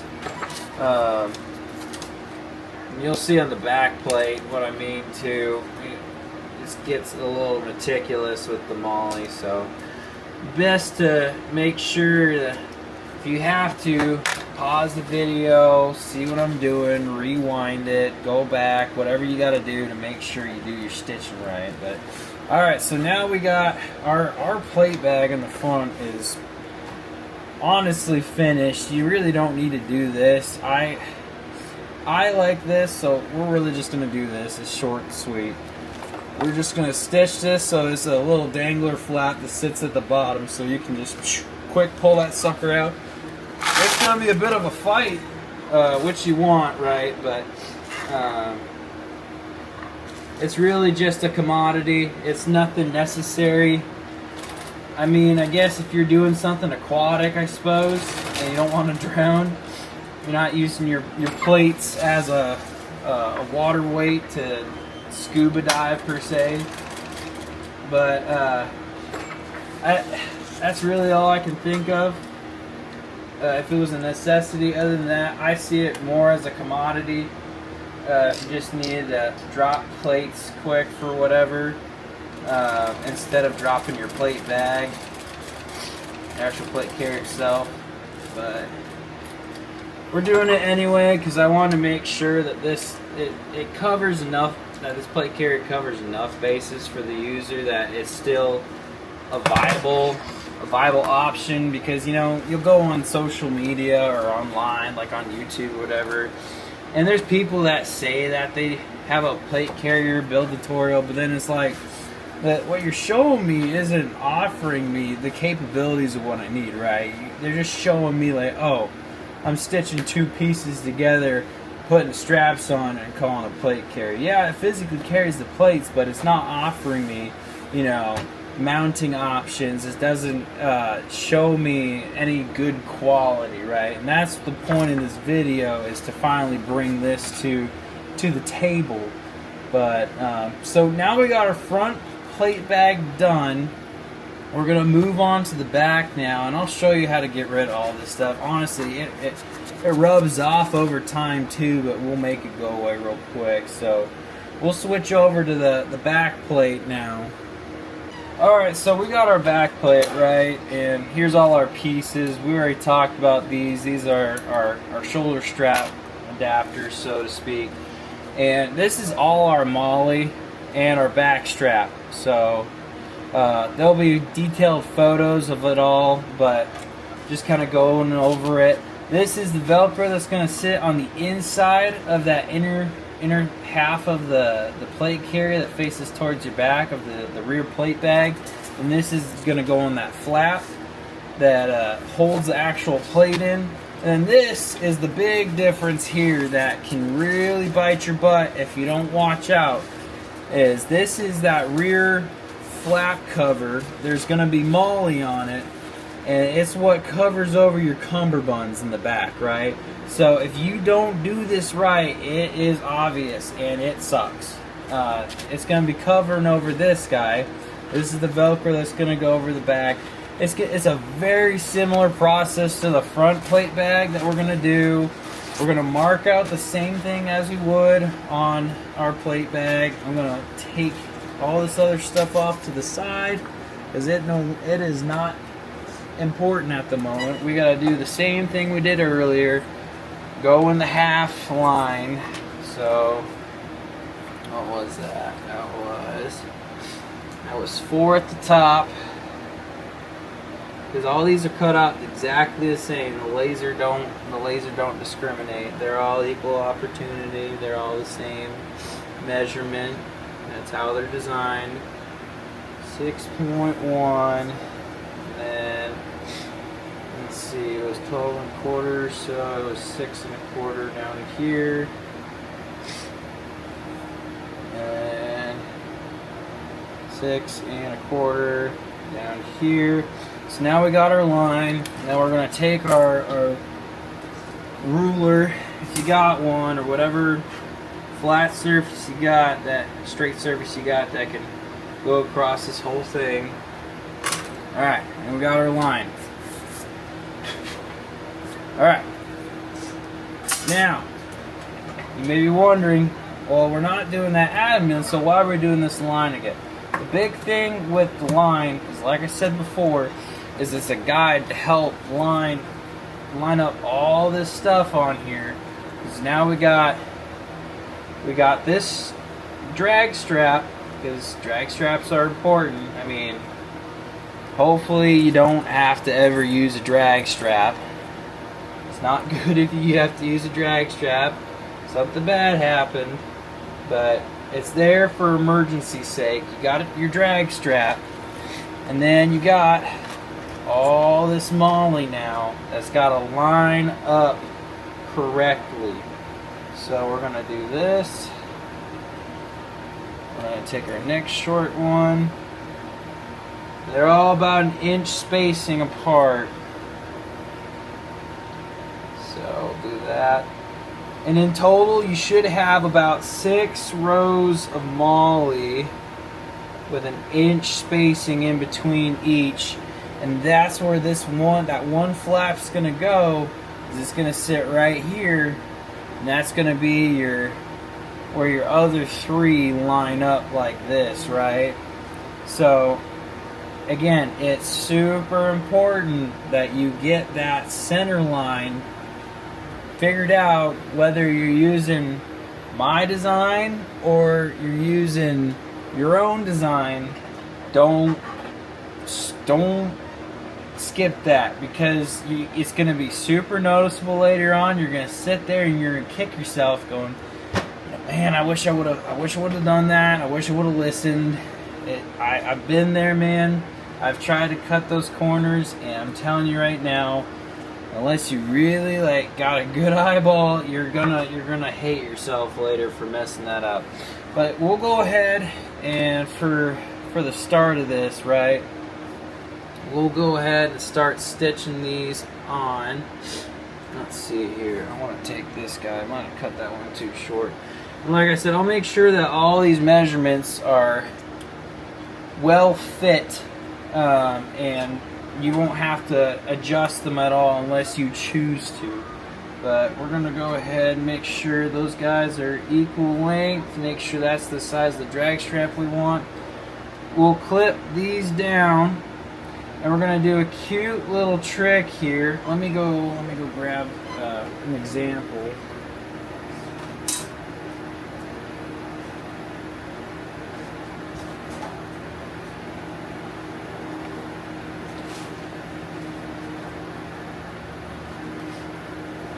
We want to do something similar to this, where we're stitching a triangle, so to speak, on either side, and then we got an actual strap portion to grab onto. Now, mind you, it's going to be a little different because this is a 2-inch strap and that's an 1.5-inch strap. I just have the 1.5-inch right now, so that's kind of why we're going for that 2-inch. I don't really have any that look like they're very compliant. And that's the big thing that I want to stick with, is make sure everything doesn't glow under night vision. This glows under night vision. This is an old airsoft carry that I had from a while ago, but this is kind of what we're looking at. So we're gonna go ahead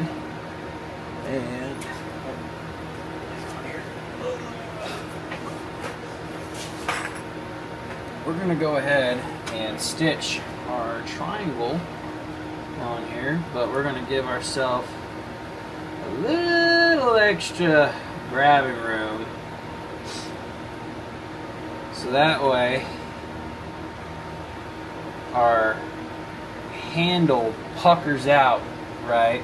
Because now it looks like it's gonna get too wide, but when you stitch it inwards, you see what happens there is it puckers the actual strap out.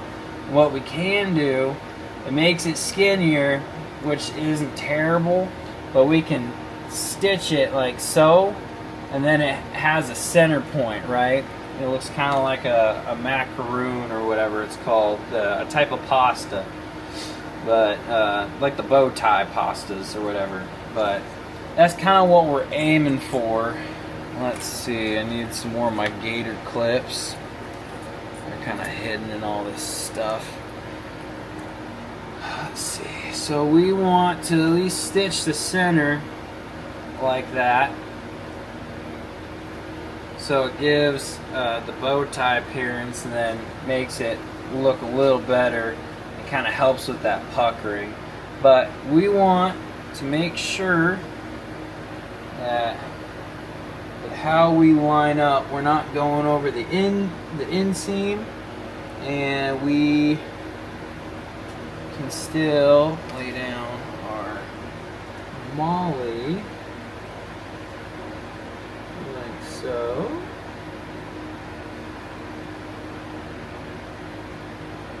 Yeah, probably need to recut that piece.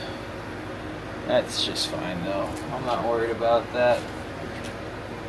So we'll stick this guy on, because what we're aiming for here, right, is we want to make sure that our MOLLE ends are in our inseam for added strength, and to make sure that it's just not a flap sticking out, right? Now we can do this where you roll the tabs over, right? You do your inseam on the actual MOLLE, and you have it out here. But for this sake, we're trying to keep it pretty simple, self-explanatory, and you know, I already got it cut to this length, and it just makes it easier versus if you're trying to get an exact on the line. For a beginner plate carrier, you're getting a little crazy, so we don't need to worry about that right now. But that's what we're aiming for, is we want it to be on that inseam, so we don't have to worry about extra nonsense. But let's see here. So we're gonna go ahead and we're gonna stitch this guy real quick the way it is.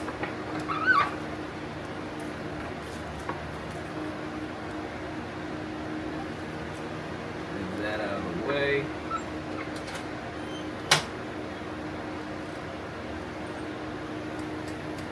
Punch that down. Oh, I left it in zigzag. Look at that. Need a straight stitch first.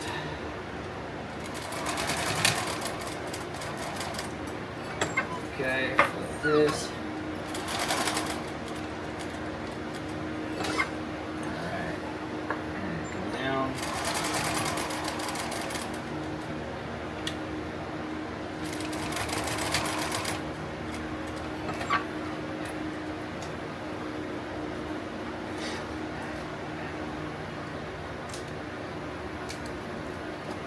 Alright, so we got our one done. Now we need our other one. Come across the bottom here.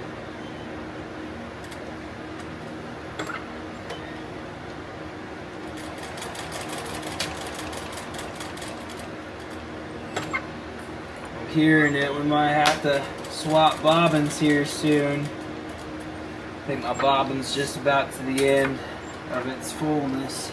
Oh, which always sucks. Nothing more frustrating than trying to get through a stitch and your bobbin gives out halfway. So frustrating. It makes the most patient man want to lose his cool. Go ahead and do that. Bring that out of here. Oh, speaking of which, it looks like we just ran out of our bobbin right now, so I'm gonna go ahead and fix that real quick. All right, we're back on track now. We got bobbin rethreaded and everything, all ready to go. So I'm going to do this number just to keep it short and sweet. You can stitch a box stitch or whatever you feel like doing on this centerpiece, but just for this case I'm going to do one straight stitch back and forth and then a zigzag, because I don't feel like getting too crazy on the drag strap here. I just want something short and sweet that's gonna check that box just for this video. You can get wild with it, whatever you feel like. Boop, boop, boop, boop, boop. Alright.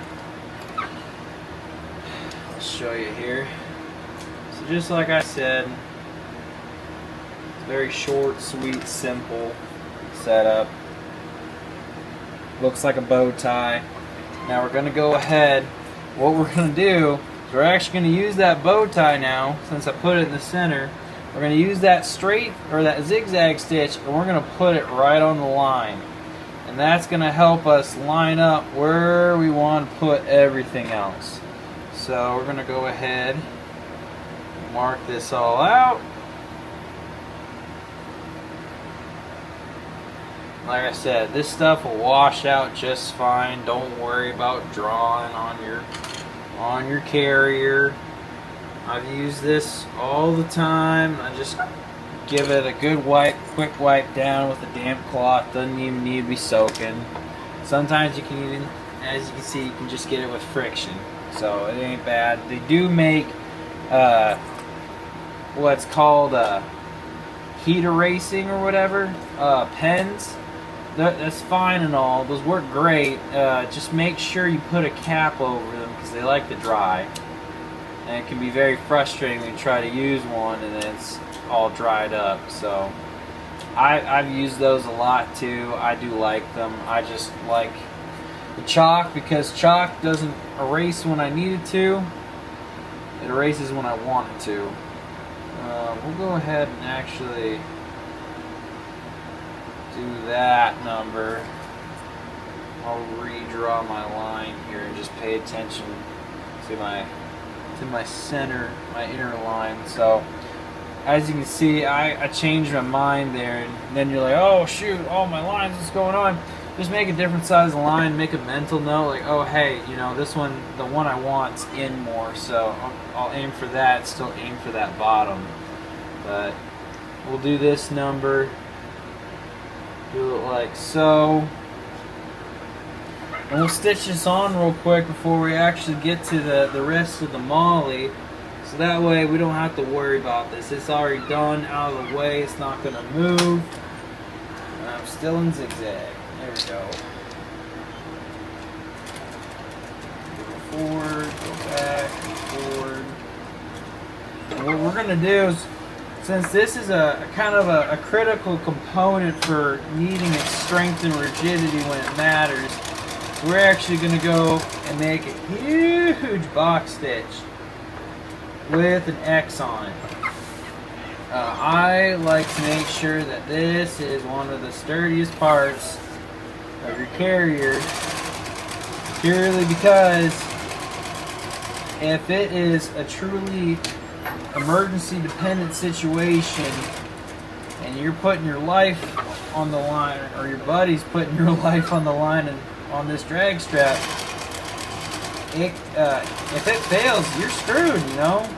So you got to make sure that this drag strap just don't start tearing and falling apart while you're getting drugged backwards.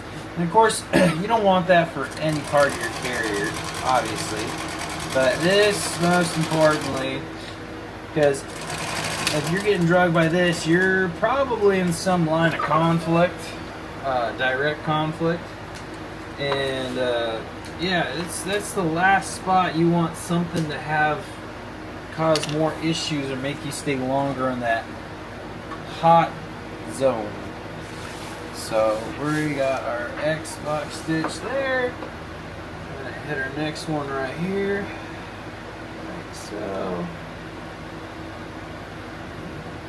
Okay. Boom. All right. Forward, backward, forward. Locks it in. Alright. Stitch up.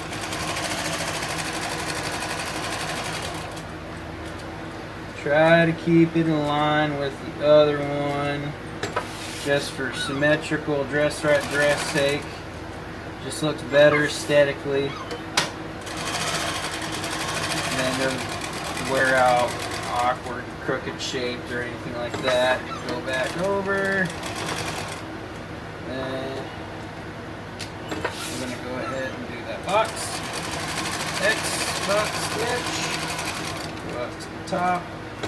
Come over. And by doing this, the way I'm doing it as well, is you're adding more stitch layers and more strength to your actual drag points. Which it never hurts. It always helps giving more there. It adds more grip, so to speak. We'll make sure to get all these points cleaned up because no one likes a bunch of strings dangling around. I hate having the little strings dangle around. I like a clean finish. Alright, so now, as you can see, that's nice sitting in the middle. And what we got to do now, go ahead and stitch all this MOLLE across it, and go ahead and line this up. So let's start with our first line here. As you can see, I got it a little crooked, but it'll be okay. That's not bad. That's not bad at all. Just something to watch out for. Alright, go ahead and duck that under. Make sure that that lines up to where we want it. I'll go ahead and flip it. Yep, that's where we want it. On the inseam. Make sure it's on the inseam. Go ahead and pull it through. Go right on the line like we got. Like I said, that line is our guide for all of these. That's going to be our first stitch, is down the center. Because then it's going to guide us on the outer portion, so we have equal spacing for the most part. The outer tips are always going to be crooked when it comes to this MOLLE. When you get into laser cutting and all that, it'll be better, but unless you purposefully design your plate bag to make sure you have this exact sizing and it ends with an exact sizing, it's going to be a little silly. So you just have to roll with it. But without further ado, I'm going to go ahead and pop a stitch down. Where is my thread? There's my thread. Okay, line this back up.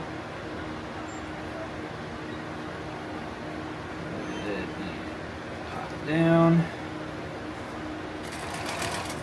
Come across.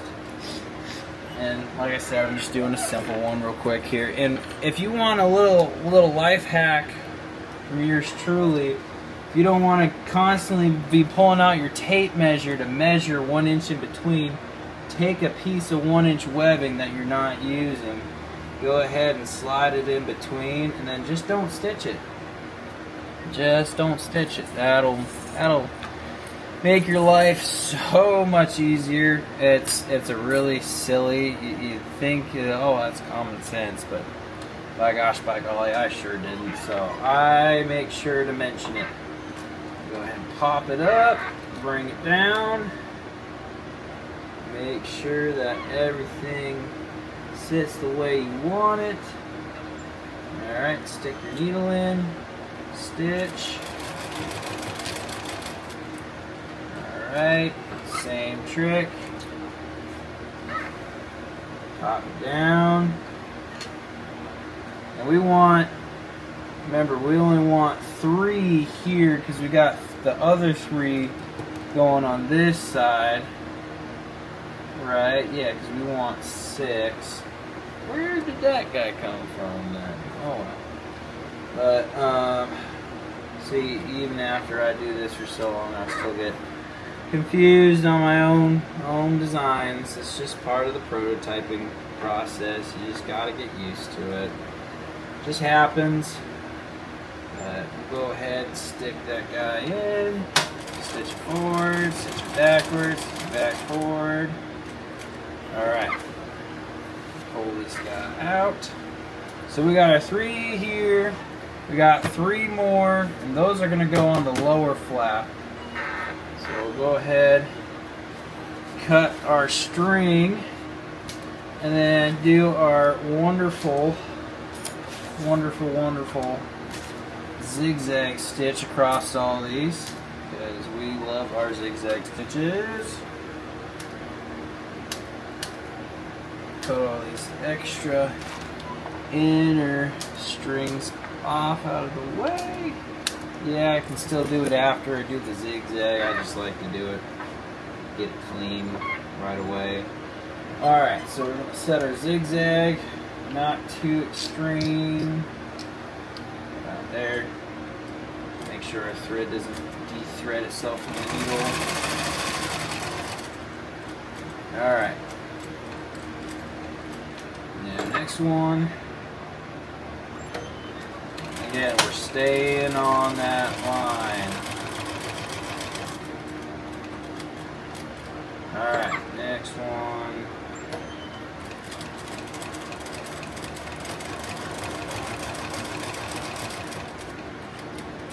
Alright, so now we got our zigzag stitches all across the center here.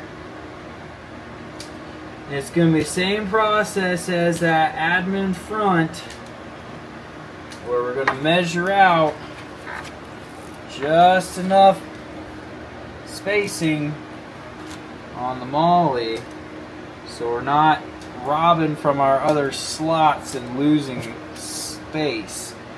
Should at least have 4 slots per piece, per row, at least 4. I'll go ahead and do at least one of them on video, and then just for timing's sake, so I don't make this video too absurdly long, I'll do the rest off camera. But as you can see, look, and there's my 1.25 inch. Aim for that. That's a pretty good mark to aim for. Go ahead, 1.25 inch. Go ahead and just work from there. Once you see that line, just mark the next one. 1.25 inch.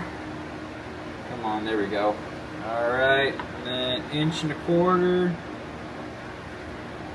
Off of that one, we go to the next one. Same thing. Now, what you want to watch out for that I was talking about earlier when you do this is your MOLLE's going to want to move on you, and it's not fun. It's very, very frustrating, and that's why one of the reasons I love laser cut MOLLE is it's not hard to make sure your stitches are straight, or your MOLLE rows are straight. Now, if you got one of those pre-patterned system pieces of plexiglass or plastic, whatever it is,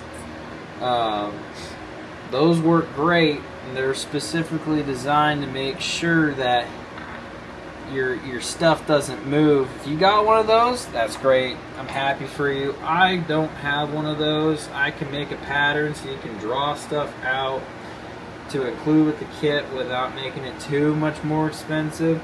But again, I'm trying to make all this more budget friendly, especially making something DIY.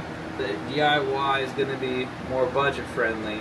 Of course, you're going to have to put a lot more effort into it, but if you are working on a budget like I have before, then I totally understand where you're coming from, and I wish that something like this existed. So that's why we are starting it. Inch and quarter. Yeah, so that, as you can see, that's really what I'm doing for this whole thing, just lining these out. And I'll stitch it up real quick and basically a snap.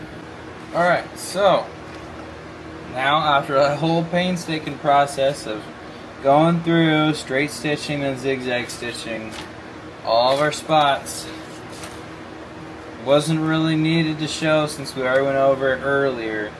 That's all done. We got all our MOLLE stitched up, ready to go. So now our next step will be putting on this flap here. So let's see. Let's go ahead, move this out of the way, and check out our flap.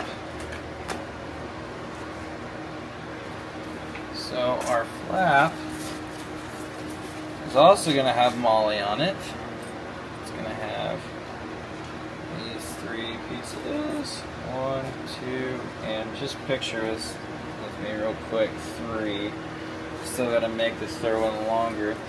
But basically, it's going to wrap inward on the edges, give it a kind of a nice clean finish. But what we'll do here, keep it short and simple. One side we want to keep longer, one side we want to keep shorter. Shorter side is going to be towards the bottom of the plate bag. We'll go ahead, stitch this bad boy up. One thing, I know I can't really zoom on it, like I said, keep them flaps over. If you just pick one way and stick with it. So we're going to pick this way. Drop the needle down on it. Oops, still in zigzag. There we go. Drop the needle down on it. Go forward, go backward, go forward again.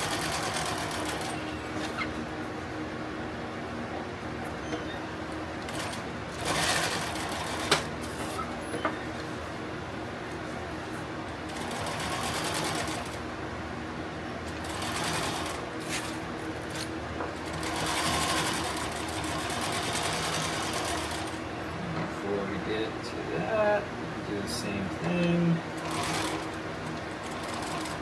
that way. When we come to the sides, our sides are ready to go.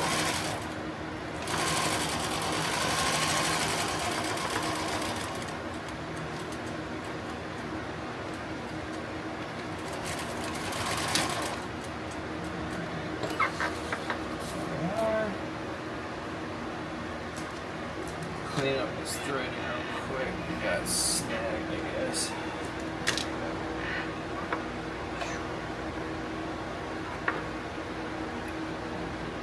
There, down, through the rabbit hole, around, down,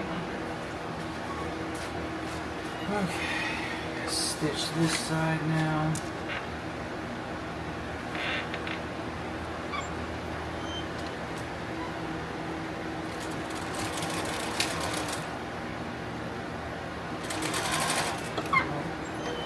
Gotta watch out with those inseams. Sometimes they like to get bound up on one edge of your walking foot, and then you make a whole bird nest looking nonsense.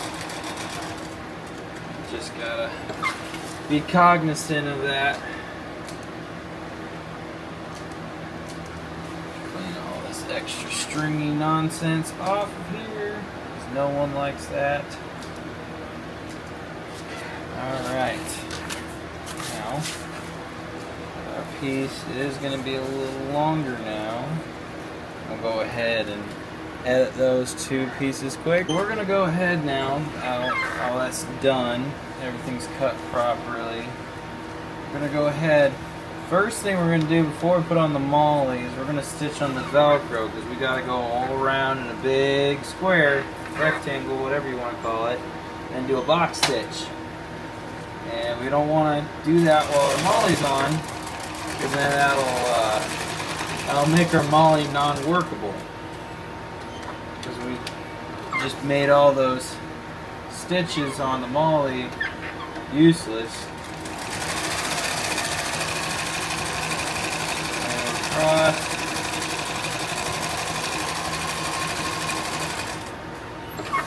Here, stitch.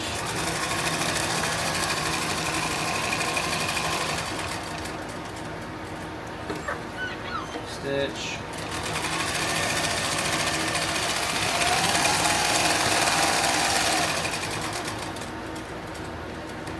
Alright, cross.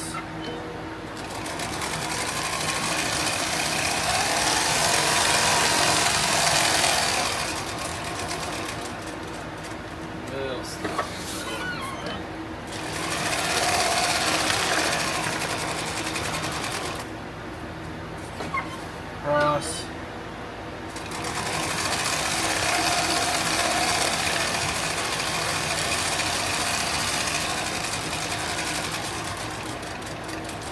And back forward. Alright, now, so now we got our cross done. Go ahead, flip this guy around. This is where we get to lay out the rest of our MOLLE. So we'll go ahead and start from the bottom here. It'll be similar concept, just as the other stuff. We're going to see what our middle is. We're 11 and a half. Where did this on my calculator? 11 and a half.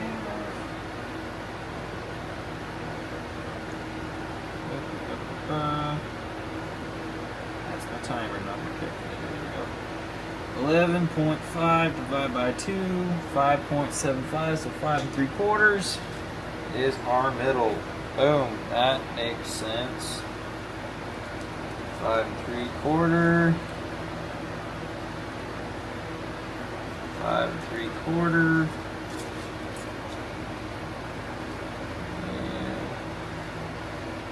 5 3/4. Draw our straight line. Bada bing, bada boom. Okay. Now we're going to line up our pieces on this straight line, and kind of do this number. I want to see how I want to lay these out, right? Because what we're doing is trying to make sure we got the right spacing. So picture this whole top flap non-existent for me, because that's going to be our inseam flap for the flap. That's a little tongue twister there.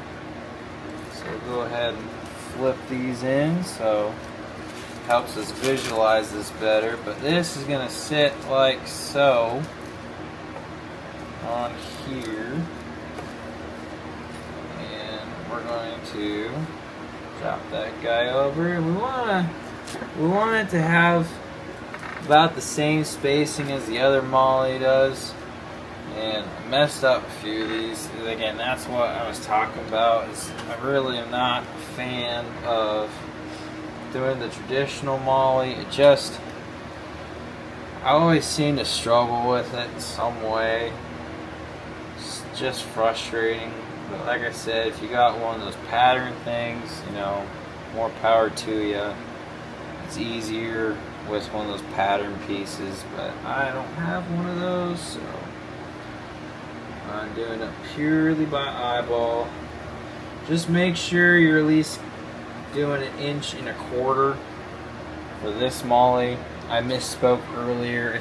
I said earlier no more than 1 1/4 inch. But actually, you're going to want to aim for more of 1 1/4 inch, at least 1 1/4 inch, because of the way that this webbing likes to work. Does not like to give, and I'm no engineer, but 1 inch is not going to fit in 1 inch. So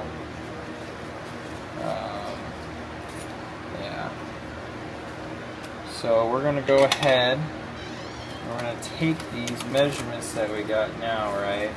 We got an idea of what we're doing. And I'm going to, before I get too crazy, is what we want to do is we want to make this inseam invisible, right? We don't want it to interfere with our Velcro here, so we want to see where our Velcro sits. Right about there. So we're gonna go ahead and let's see, it sits kind of snug up to that MOLLE. I'm going to trim this just a little bit. Like I said, all these measurements will be fixed and final on the final one, but just a minute. Alright, so now we have modified the sizing a little bit. Again, this will all be final set in stone with the build kits, but this is the first prototype and the first actual YouTube video. But seeing where we want to lie, on here, not lying, but lie as in on the fabric, that's where we want ourselves to sit. So I'm going to cover that just a little bit, put our center line on our other center line, see right there, center line on center line. Go ahead, slide this bad guy down here, make sure we're still on our line, and go ahead and stitch.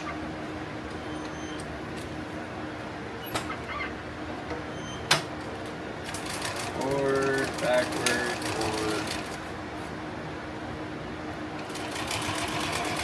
Make sure that this doesn't get crooked. It's really easy to do when you're looking at lopsided and you're like, oh, it's fine, you know. Make sure you look at it every single time before you do it.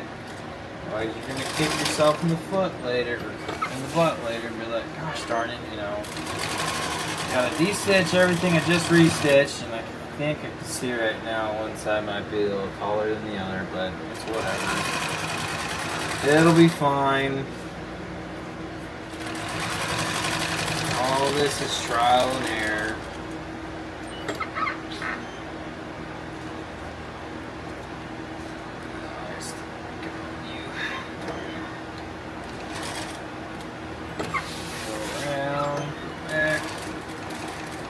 Oh, did we run on a threading? I think we ran on threading. No, we didn't. Never mind. I'm silly. We're good. Okay. Clip that guy. Clip that guy. That guy. Clip that guy. Get all that nonsense out of here. Alright. So now you're like, probably like, why did you put that on? You know, you weren't ready yet. No, I am actually ready. This MOLLE you can do in your own timing. It does not need to go on before that. I wanted to do it like this so that I can get a better lineup on the other MOLLE, but we'll go ahead. Actually, we're going to wait on this Velcro so we don't have to fight it the whole time. We're going to check our line up here and how we want this to sit. Alright, so we got our one piece right here. Our next piece. Oh, wrong. Our next piece right here. And our last piece right here. So now you can see it all lines up. Now what we're going to do, so we don't accidentally ruin our Velcro spot, we're going to flap this over, tuck it under the top half so it's out of the way. That way we can stitch all this on, not struggle and have to get grumpy at ourselves for being silly. Don't want to get grumpy at ourselves for being silly, because then you're just gonna hate the process even more. So we'll go ahead and do this number. It looks even and straight with the whorl. Stitch down.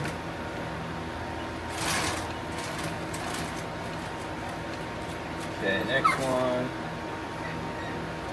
Boom.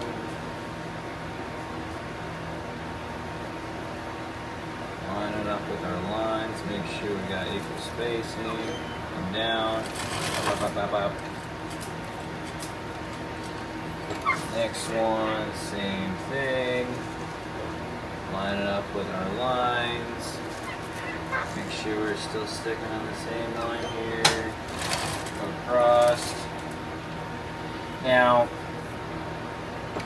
when you don't make your MOLLE spacing too tight, what you can do on these suckers, give me 1 second, I'm going to stick that down. What you can do is you can actually just kind of do the trickle down effect, and I'll show you that here. Let's do all these zigzags. Trickle down effect meaning if I know my other MOLLE is good, I'll just generally trace or look up top and go, okay, I'm going to sew a straight line down from that line, from that line, from that line, from that line. If that makes sense. That kind of saves you some time from individually going, oh my gosh, 1 1/4 inch, 1 1/4 inch on every single one of these rows. You can just go, okay, I don't want to do that nonsense right now. I just want to stitch straight across. What you can do too is take your straight ruler, like I've been showing. Oh, you can take your straight ruler and just do this number right. So as long as you can do 1 row if you want to be really crazy, really specific. Whoa, gosh. Go 1 1/4 inch. 1 1/4 inch. 1 1/4 inch. And you can go, I would recommend going just a little above 1 1/4 inch on that. Yeah, you're gonna have that weird little drop off that I was saying. 1 1/4 inch. 1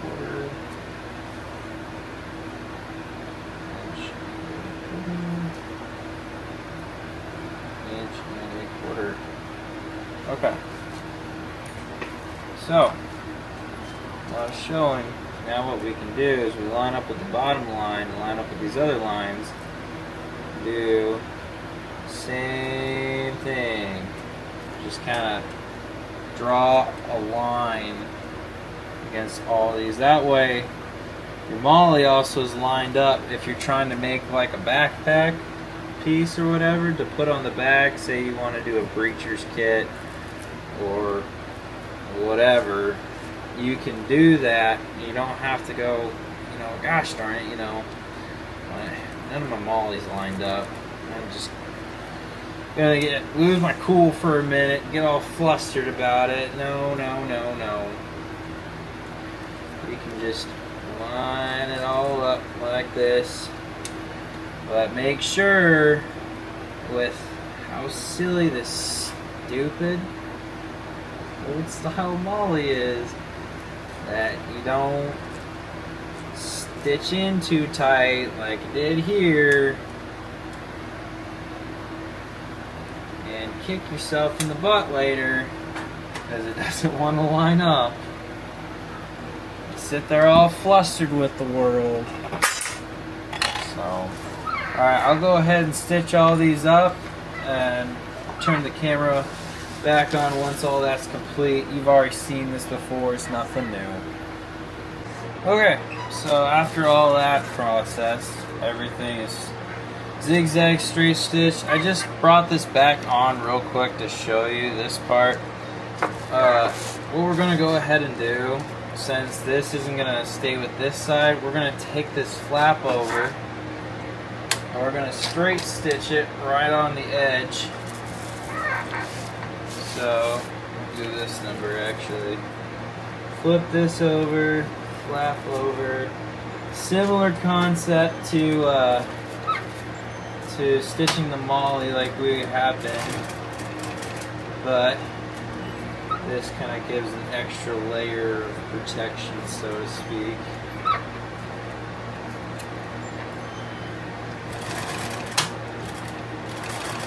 Oh, I have bird's nest in that one. That was a little funky.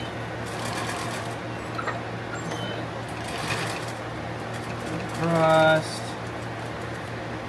Okay. Back down.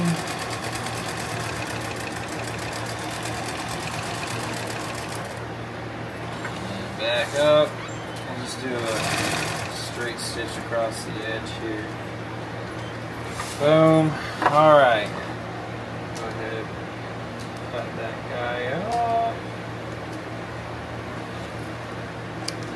You'll even see on, like, I've been issued a piece of gear, the new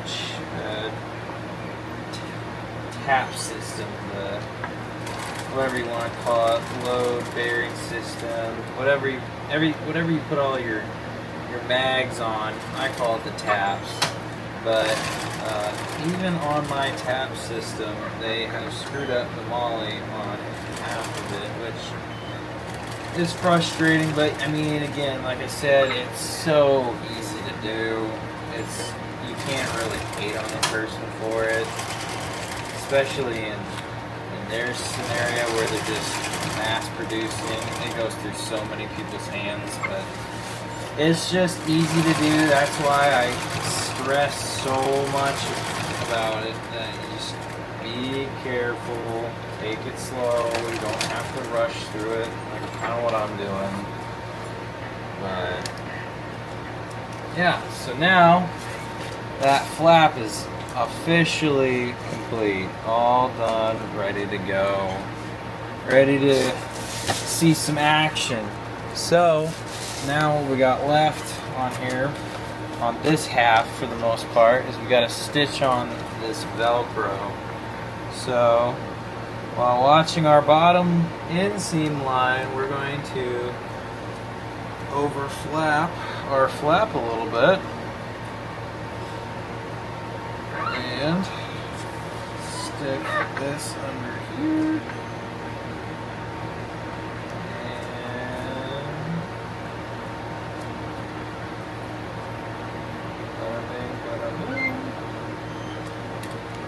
Start stitching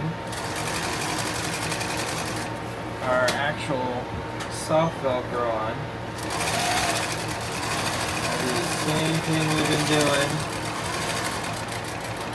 Do a big old lock stitch across the entire piece. Put an X in the center to keep it nice and strong, lasting a long time.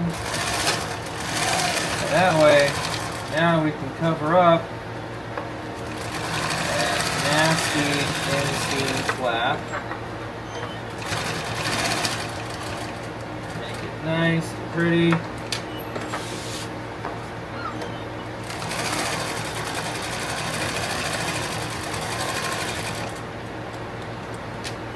Alright. Back over. I'll go over the bottom again. And on the first one, I know I went flat first again. It's totally preference on that. I'm just wasn't thinking about it, so that's why I didn't do it. To be totally honest with you. Bottom flaps are always in the last part of my mind. I know they're very important, but that's the last thing I think about on a plate bag. My main priority is making sure everything else lines up the way it's supposed to. And then if it doesn't, then you're screwed. So there we go. Box stitches done on that. Alright. Then that'll flap down like so. Boom.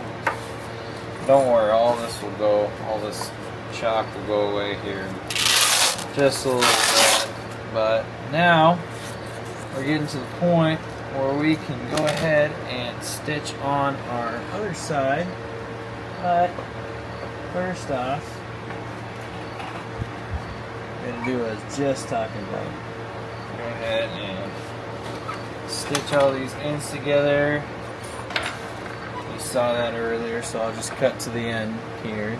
Okay, so our bottom flap is already stitched on. It's ready to go. That's out of the way. Our back flap is now what we got to worry about. Now we got to stitch that guy on.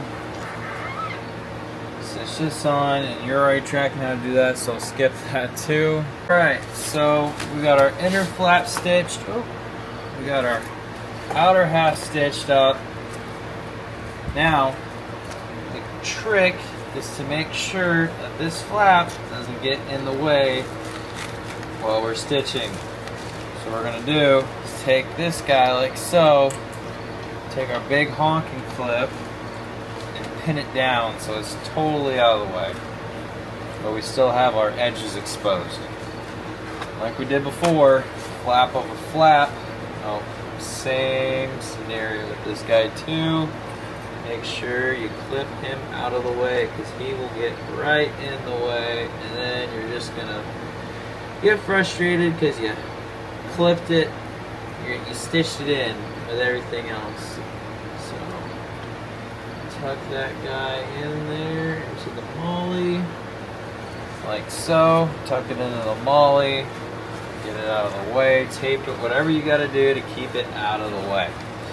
So now what we're going to do is we want to get these guys stitched on as well. So the difference between the back and the front, what we want to do is we want to make sure that these guys go on straight. So what we can do, there's two ways about this. You can either stitch it on like so, where you actually just stitch it, flap it over, or you can flap it like this and stitch them on where they sit like so. Just know that these are going to hang up higher doing that. Versus doing this, you can stitch them down tighter by adjusting your fabric or cutting it short. Again, I'll leave that one up to everyone that gets these kits. So you can make it shorter so it sits nice and snug against the strapping. In this case, I think you might go for that so it doesn't dig into you as much. So go ahead and trim it down to where we want it.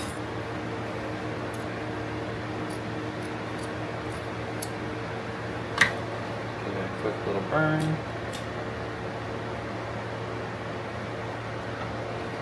And what we can do is take the other one, line it up, trim it at the same spot,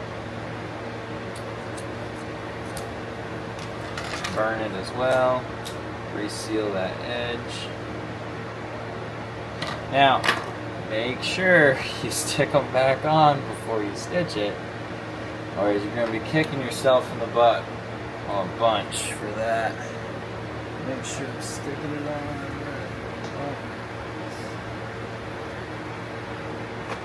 Phone's blowing up. So stick it on like so. Stitch down tight. Maybe I was doing something wrong. Looks a little funky. There we go. Alright. Now we'll stick it right under the strap here, so when the strap sits up, it's nice, all tucked, concealed well with each other. No digging. Go ahead and stitch this bad boy up.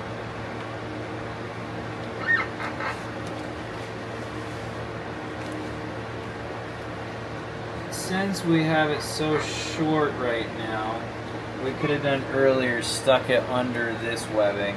But since we have it so short right now, what we'll do is we'll do a straight stitch back and forth, and then we'll do a nice condensed zigzag stitch to give it extra strength.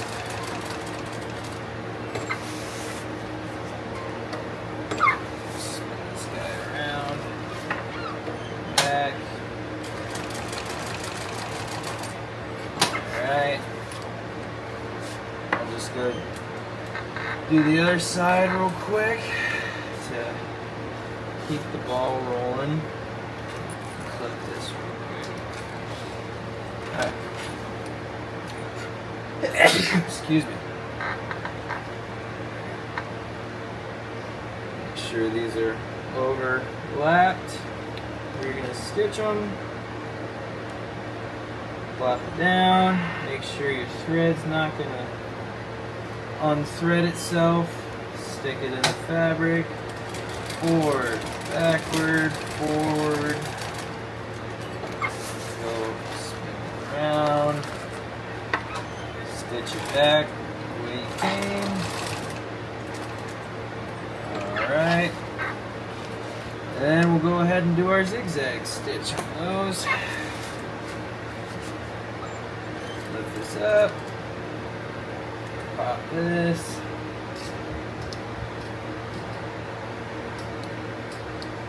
get it to our setting, and go across.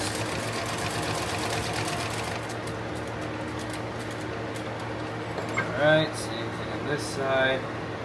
Again, we want strength and rigidity. Durability is key.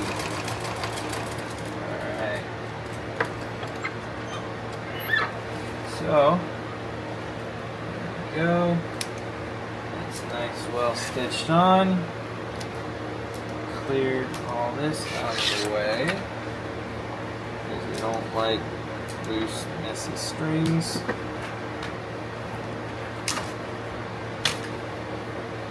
Alright, now what we're going to do is we're going to clip this guy off to the drag strap. Just try to, there we go, get it back, all these back out of the way without making this wrinkle too much. There we go, like so. Now we can take this bad Larry, clamp it down like we did with the other one.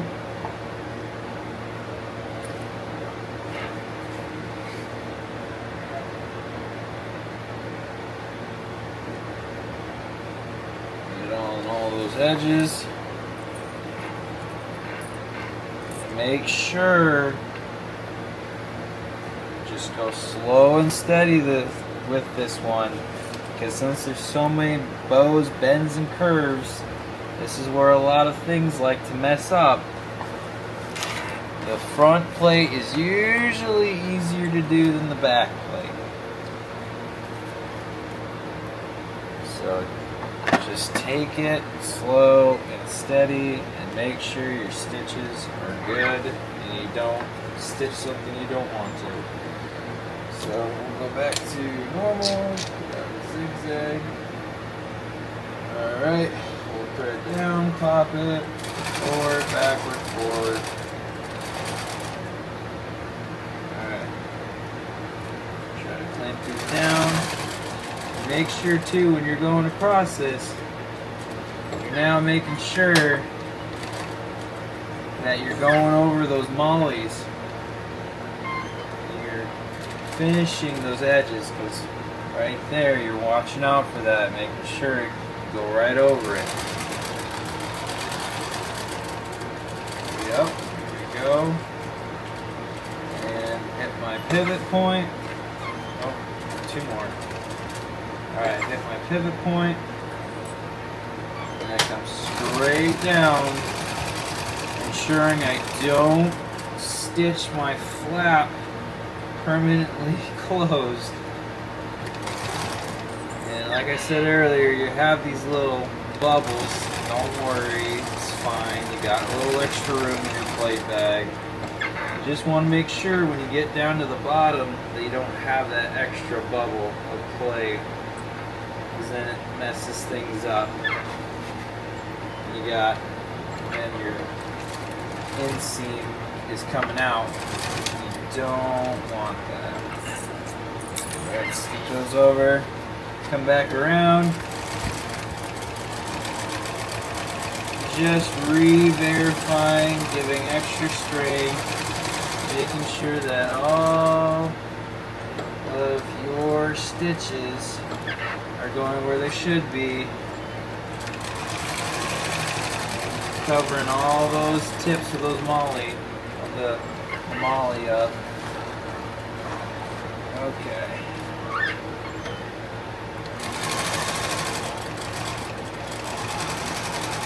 Over this way, down.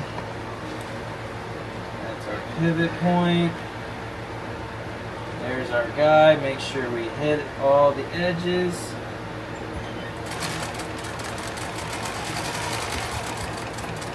Boom, right there.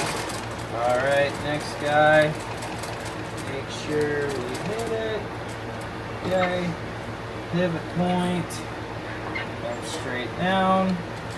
Don't hit our flap.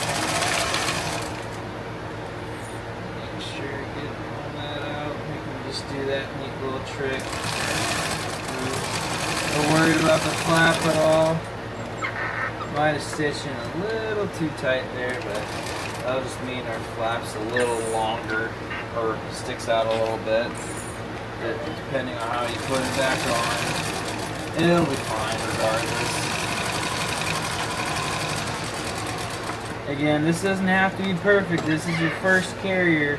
I mean, unless you want a bunch of tries, you know, shoot for perfection, but it's totally fine. If you got a whole bunch of materials and you don't have the DIY kit, you know, you got plenty of fabric to work with here, but the DIY kit should set you straight if you got it. So here we go. Go ahead and grab it by the strap, pull it out, take all our gator clips out of there so they don't get all messed up. Right side out this sucker. Boom. There we go. Alright, now go ahead and tuck this guy in. We'll fix that bottom piece here in a minute.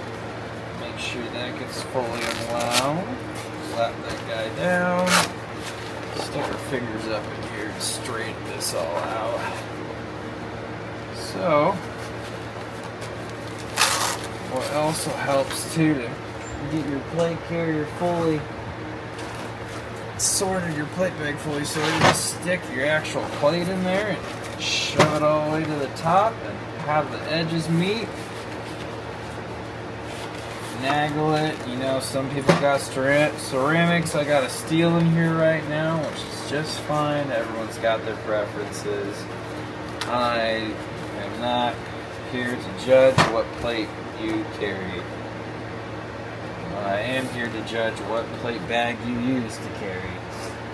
But there we go. There's our back plate. Totally finished. Just got that little guy, but we're not worried about that. That's just one little thing I can do off camera. And yeah, I'll go ahead and put these two bags together and show you what it looks like. Alright, and with plenty of spacing, because you want to add some padding in when you got steels, especially. Right now, we got our front and back plate bags with plates in them. They hang pretty darn well. So I'll put in a photo of the good old Bob the mannequin with them on there. But yeah, there is your tutorial for your front and back plate bags. If you got it through this far in the video, thank you for bearing with me on this whole tutorial. If you want to see more videos like this on finishing the whole carrier system, like adding cummerbunds and making shoulder pads, like I said earlier, I need you to hit that like button, subscribe, get you, your friends, whoever to subscribe as well. I really can't do this without mass group participation to be able to continue to afford making videos like these. I can't tell you all my secrets. I can't tell you how I'm going to make these, but there are videos on how to make ones like them. But for this case, I did show you how to make this because just really no one covers it. Something that should be covered. And then it really gets your brain kind of thinking on how these things come together. It makes you really truly appreciate why the price is what the price is on certain carriers. It's purely just because the amount of work that goes into them. But I really hope you guys enjoy the video, and I hope I made it pretty self-explanatory. Yeah.